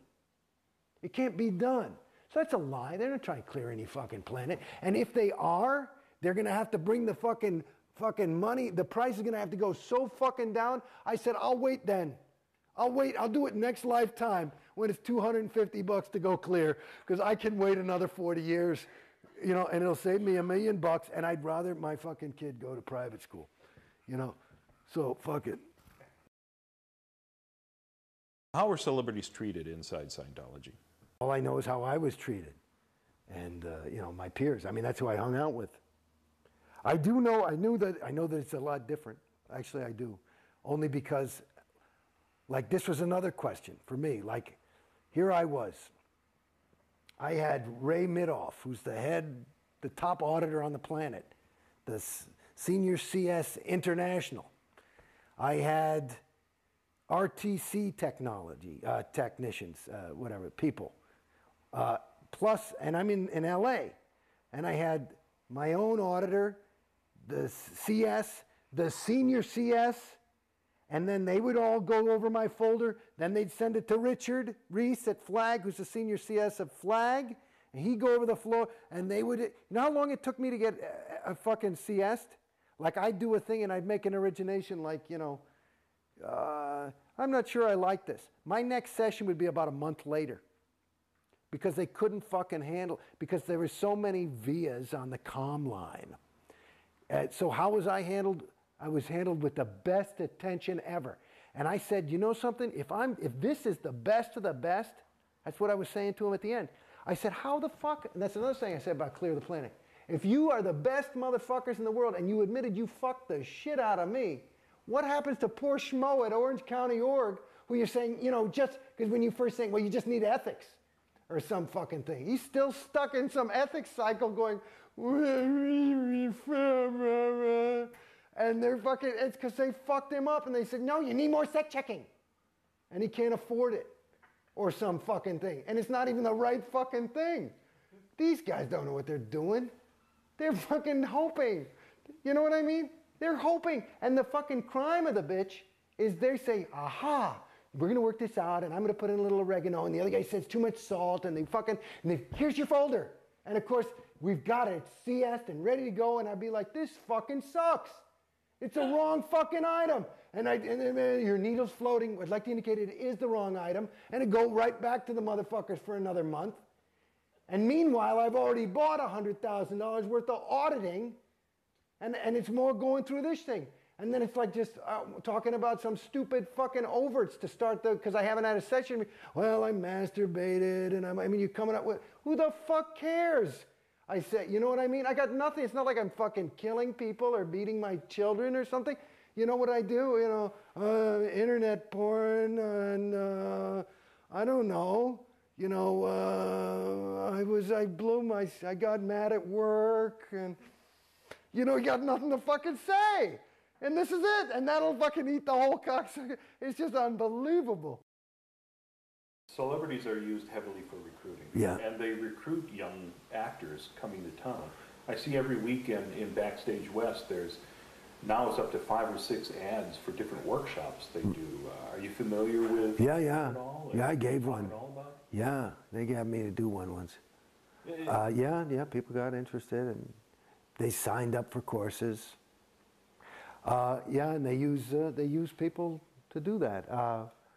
I suppose they're targeting actors. That's what I've understood. It's good public relations for them, I suppose. Or if somebody hits big, it's thanks to Scientology. Yeah. I know a lot of people who do them, and at first they were very reticent to do some of the things, say some of the things that they're pressured to do. In other words, you know, Scientology, and say that Scientology, and that you use the ethics conditions all the time, you know, in your career and all these kind of things. But after that, yeah. But then after they've done a couple of them, they even start to believe it. It's very hard. You have to look. I mean, you know, these are decent, good people, and they. It's like. I mean, I don't want to. I mean, I don't want to say so many alarming things, but I mean, it's, you know, how do people get involved in these destructive relationships just between two people? You know, there's a lot of people that get knocked around and come back. And, you know, I doubt the person knocked them around on the first date. And it's, you know, it's sad. And just looking at that, those celebrities, you sell a little piece of your soul when you tell that lie, but you've got it all justified that, you know, well, it's good people and it's for the church and, you know, I'm helping the group and and you got it thing. But I'm telling you, you know that you're full of it a little bit. And you know that if you really look at it, it's okay. And like in any other universe, you know, if that came up in session, it would be an overt. But not there. Because you're doing it, because they've got the whole thing, I mean, this whole hard sell and all this thing, I mean, and what they, you know, do to recruit, shit, actors is one thing. What about the little children they get into the Sea Organization? Billionaire contracts, you know? Yeah, what's your reaction to the Sea Org and the way that Sea Org members are treated as opposed to the celebrity clientele? Are you aware of some of the things that happen to Sea Org members? Well, I mean, I've heard things, and and they seem quite plausible. I have never seen anybody been abused. I've seen people kind of screamed at.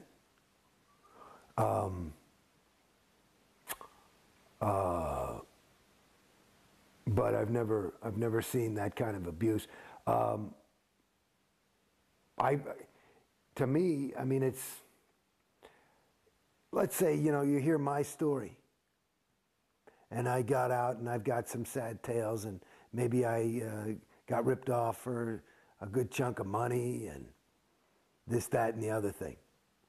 If you look at that as compared to somebody who joins the Sea Org, it's not even comparable. Can you imagine what it would be like to have a person at your beck and call and complete disposal, your slave, who not only was a slave by force, but by you know, you've got them by the mind, not the balls. You got them by the mind. So they're in love with you, devoted to you, to do whatever you want for their entire lifetime. Okay? And you can just get them, so they're working, let's say, I mean, just a person working 100 hours probably is what the average Sea Org person works a week. I'd say about 80 to 100 hours a week. What's the minimum wage on that is, you know, I mean, it's not even minimum wage shit. I mean, they build the buildings. They do everything. High-tech stuff. I mean, is it worth at least $75,000 a year? So that's it. And then you get that for 50 years, 40 years, because they get them when they're teenagers, you know? And they, you know, they've also hired a dentist who takes care of their teeth. They've also hired you know, all these kind of things. It's part of their organization. I mean, what is that? That's just millions and millions of dollars worth of free labor. I mean, it's not only that, plus your whole life. And what do they get in exchange? They believe that they're saving this sector of the galaxy. And that's enough for them. And they're the few people who have the ethical fortitude to make that kind of a commitment. What's your reaction to the RPF? Those are the rules of the game. But I mean, to me, what it is more of a way to control. You know, people end up there if they're, I would think, to some degree they feel getting out of control. And so what do? Is you put more control over them until you got them back in control.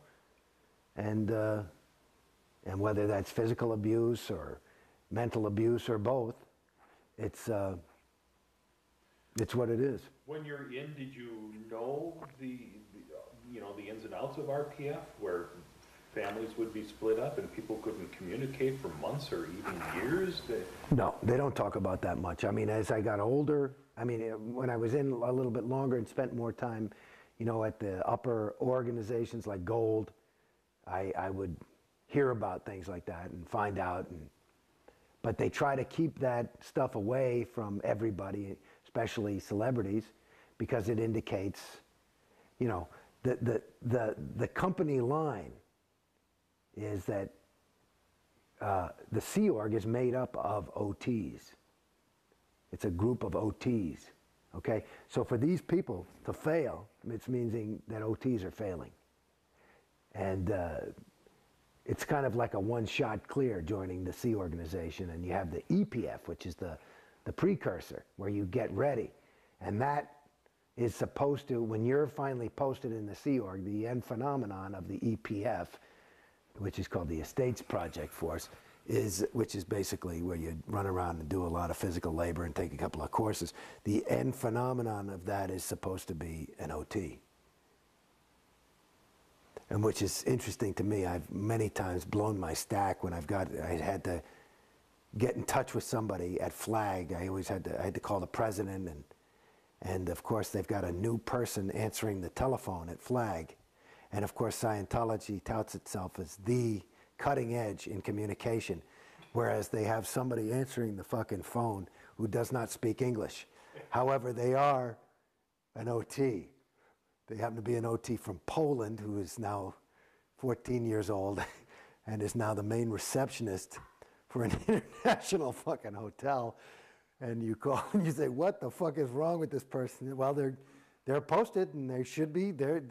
It's you got to get that job done. And if their stats are down, I'm sure they're back on the RPF if they hadn't learned to speak English quick enough. And that's not an exaggeration. Insanity. So you didn't know that much about what's going on in the RPF, things like that? No, I learned some things online, but... Yeah. How are you as public kept away from the untheta that's going on in the real world? I mean, if there's, you know, some really negative story about Scientology in the paper or on TV, are you aware of that? It's a funny thing. Like, I remember, my wife had seen... Ted Koppel interview David Miscavige, and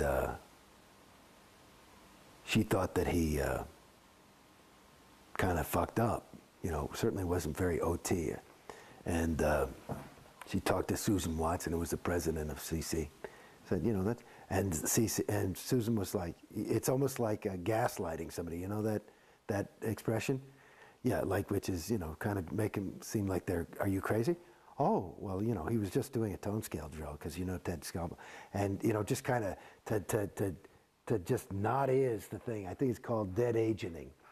And it was an interesting thing. I mean, I had a similar experience. Well, just seeing Tom Cruise, you know, acting a little bit in a way that, you know, could distress a lot of people. And they make it into like, well, this is the greatest. Yeah, no, this is good.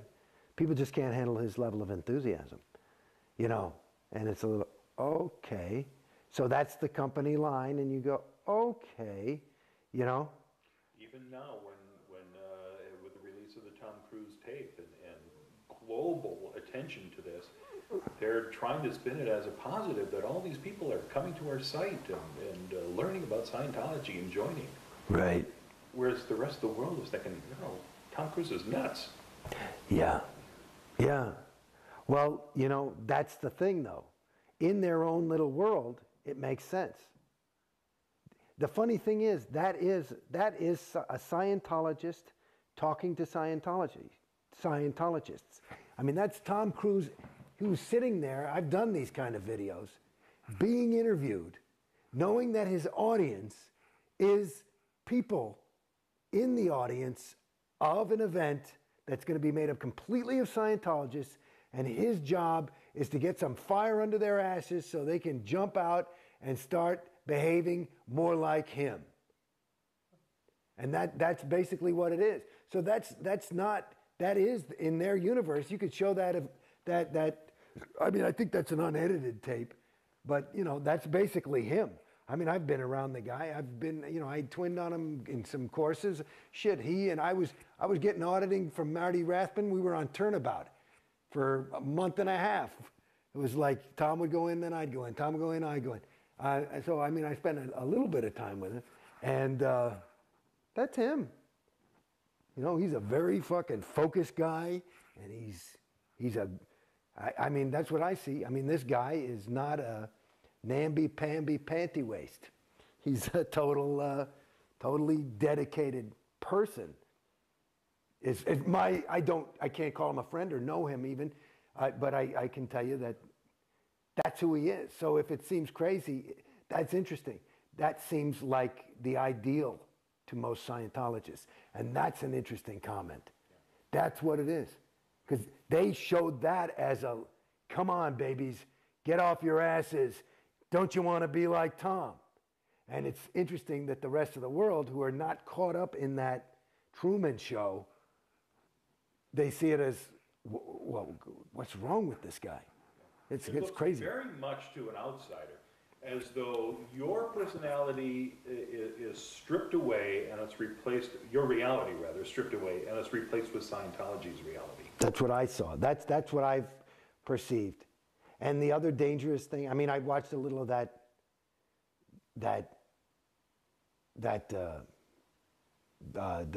Tom Cruise interview, and I'd seen it before then. You know, I went to that event. You know, that was an IAS event from where he won the Freedom Medal.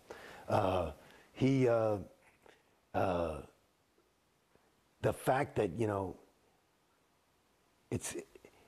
there's some part in there where he says, you know, as a Scientologist, you just can't let you can't pass that accident because you know you're the only person who can do something about it. And he does know that. You know? And to me, that's part of what I'm finding is destructive in terms of a religion that pulls people apart. You know, whereas it seems like, well, no, he's really helping people. So you could say that. But he's also putting himself above it. He's a homo novus. He's somewhat condescending. He knows he's going to heaven. Do you understand? You know, and I find that it's very worrisome. It really is. It's not.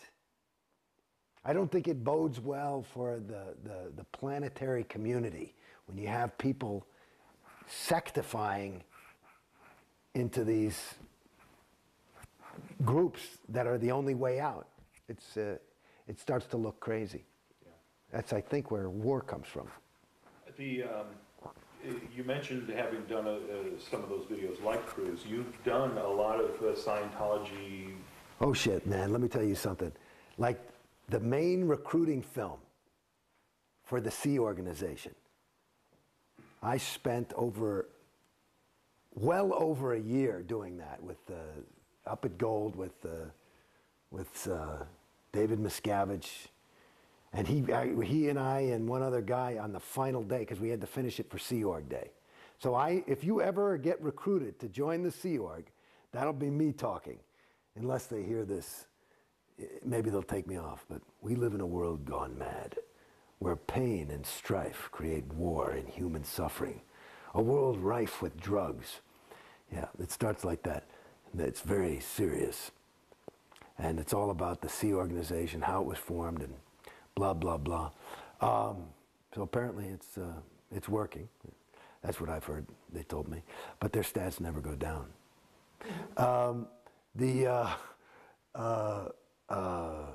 Yeah, then I did, the last thing I did before I left was they did this, I don't know what the hell they were calling it, but it was this big public push.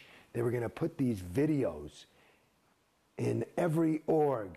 So when new public walk in, they can learn what is CCR, what is the volunteer ministers, there's like, I must have done 10 or 12 of them, of these things. And that's my voice too. Shit.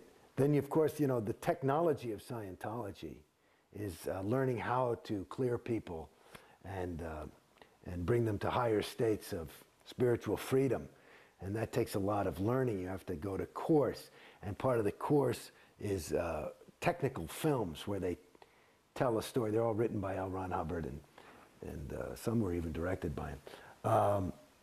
But I'm in, Jesus, shit, I don't know. Plenty of them. So you think they'll have to purge you now? I don't know if they'll purge me. You know, there was a girl who had left, and they kept her. I mean, they redid the film finally. There's some of them that it'll take a while to redo. I mean, they take us so forever to make a film anyway. I mean, it's shit. I did a little half-hour film for them. It took months. It took months. My experience personally, and what I've observed for myself, is that Scientology is destructive and a ripoff, and that it's very, very dangerous for your spiritual, psychological, mental, emotional health and evolution. I think it stunts your evolution. And joining the Sea Org is the greatest commitment to that. And it requires the greatest amount of commitment from that individual. You know, there's a different standard for a new public, for a Scientology public, an OT public, and then above that is a Sea Org member. And what's required and expected is far beyond. And so the degree to which you have to be completely devoted, and to me, from my perception, the more devoted you are, the more brainwashed you are. The less you are yourself, the more you are just a Scientologist. You know, when I was saying earlier, you know, you become Jason Beghe the Scientologist. Right? Jason Beghe the Sea Org member would be further gone than Jason Beghe the Scientologist. And I hear about some of these hardcore top execs that are now, these are heavy duties in the Sea Org, 25 years, made it to the top, leaving. I would imagine that the, to use your word, decompression for them could be in danger of the bends. I mean, that's some heavy shit to get that far in.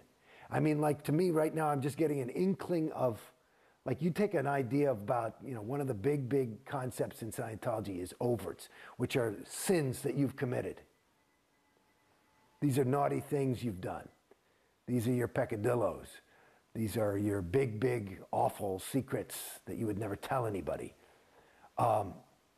These are some mistakes you made. They can all add up to overts.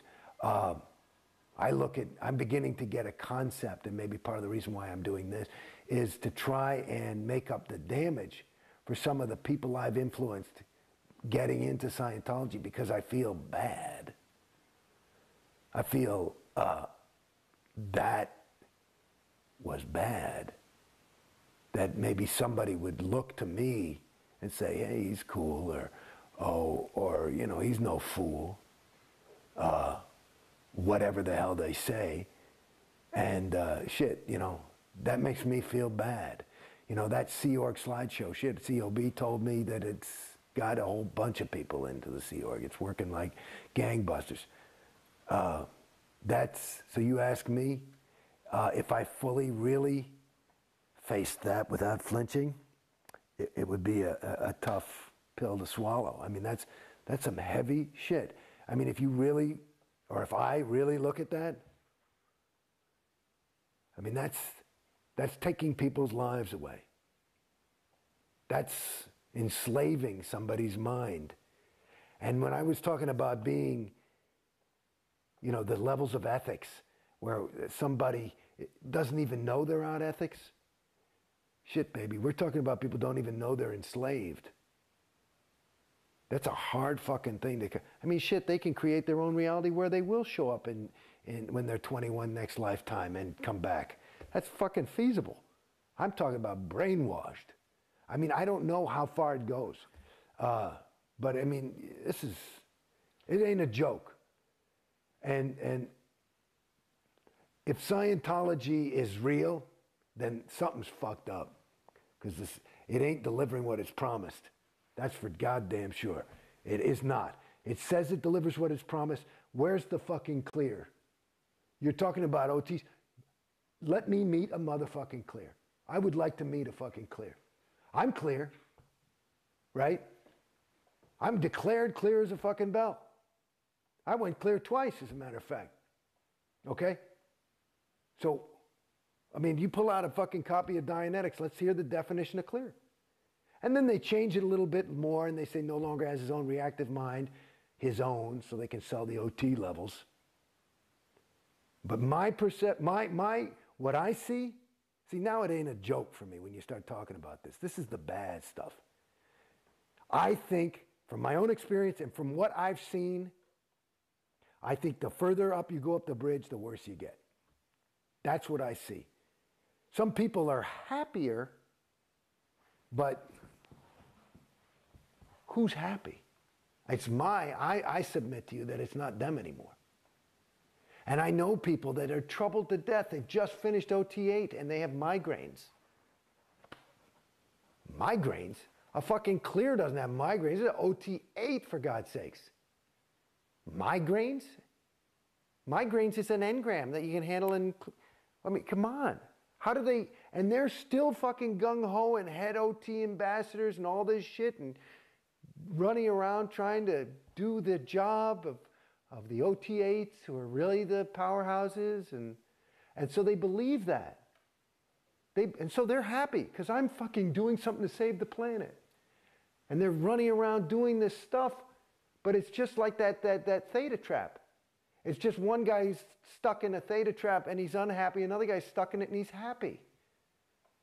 Because he's convinced himself and he's just, I mean, it's awful. What's worse? I'd rather be depressed than that. Than oy, oy, oy. It's sad. I mean. So what would you say to people who are still in? Well, somebody's still in, listen, you got to make your own move. But it's like this. This is, hopefully this will communicate. Like I said before, I used to smoke.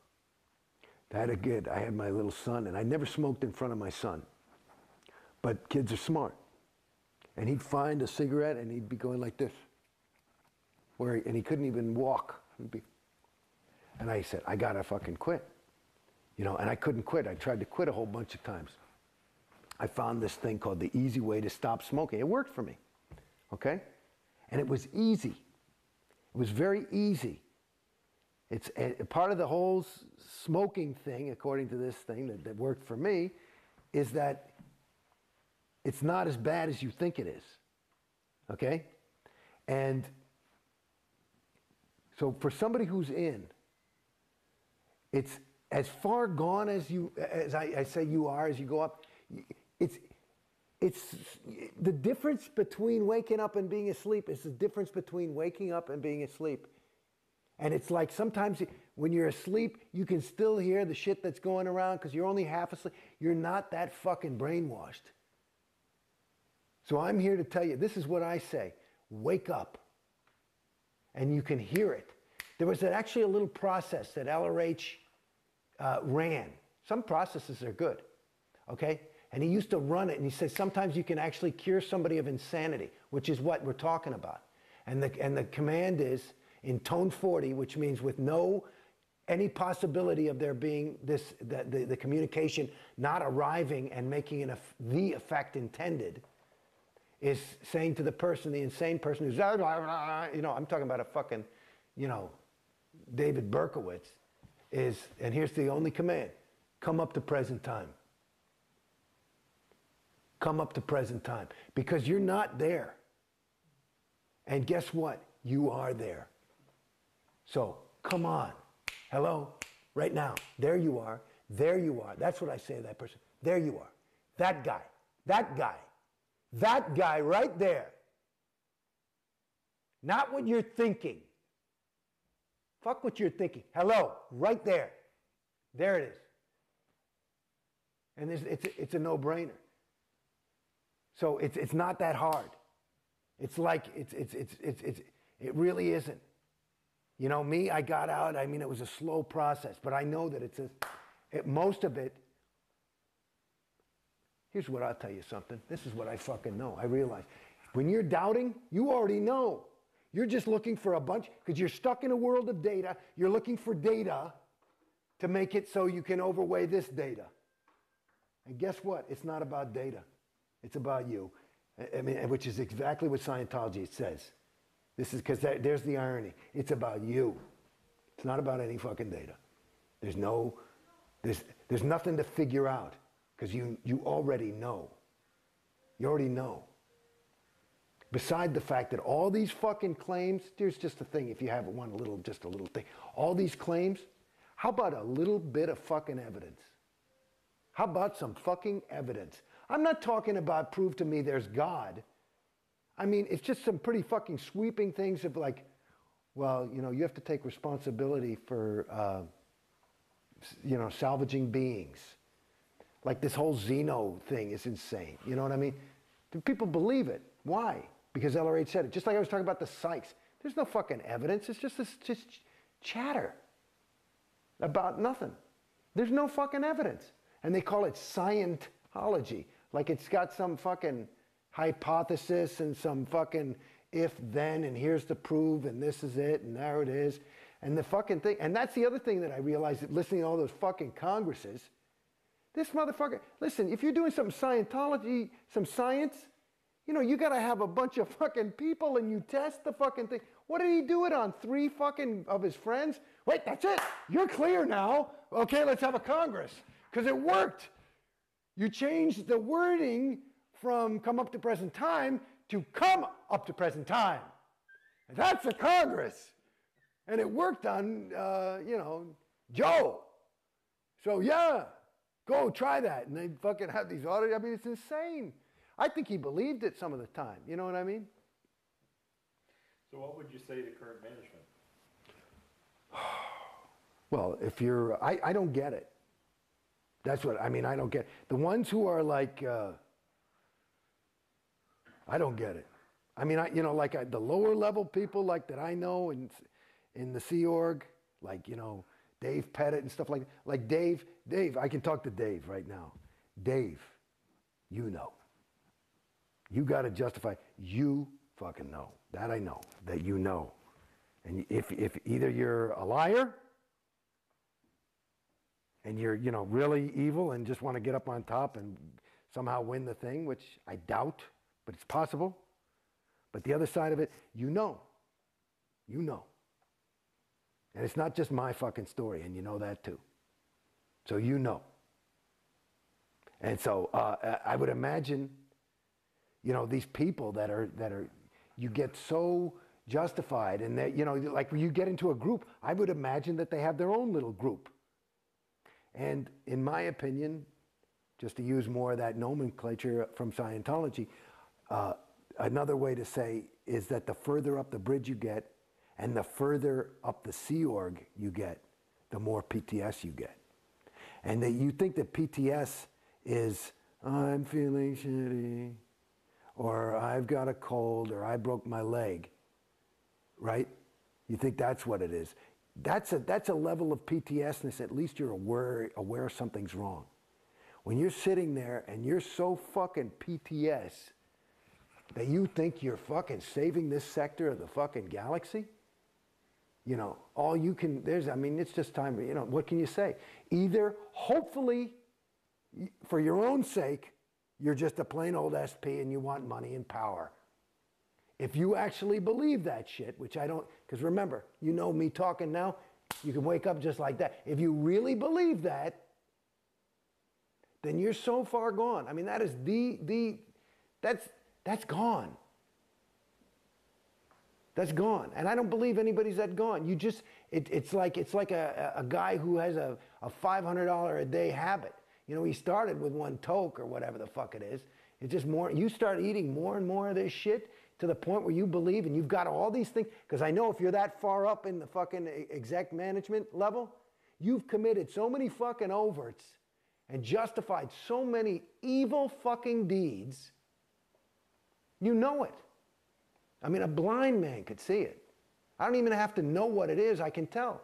That's why I'm so happy Mike Rinder got out. And he was the worst piece of PR you guys had.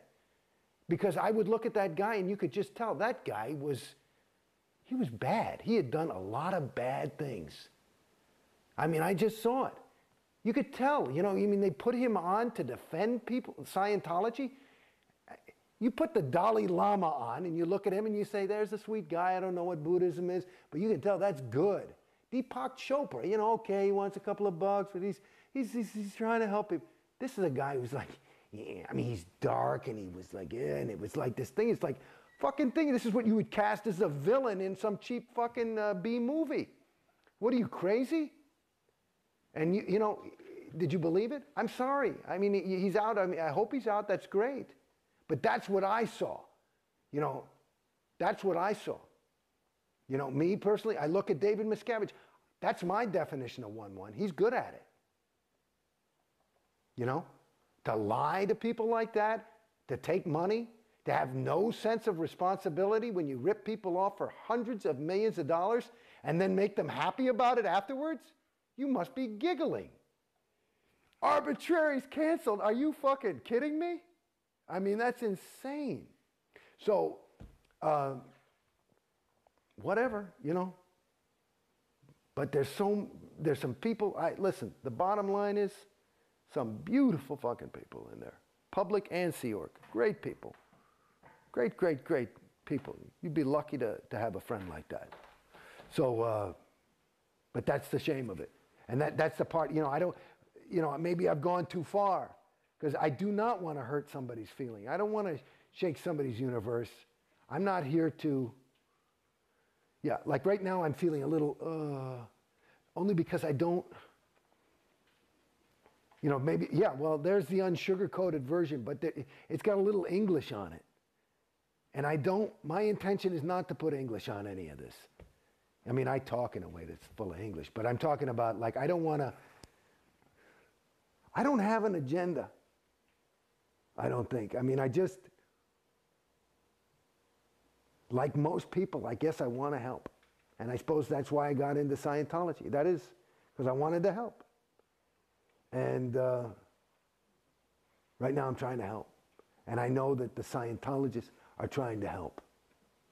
They're just trying to help. I think that's what most people are trying to do, is they're just trying to help. I don't want to be a terrorist about it and shake anybody up and upset anybody. I have the luxury of having gotten into Scientology and after having been in it, been out. And that's a perspective that those people who are in and are not out do not have.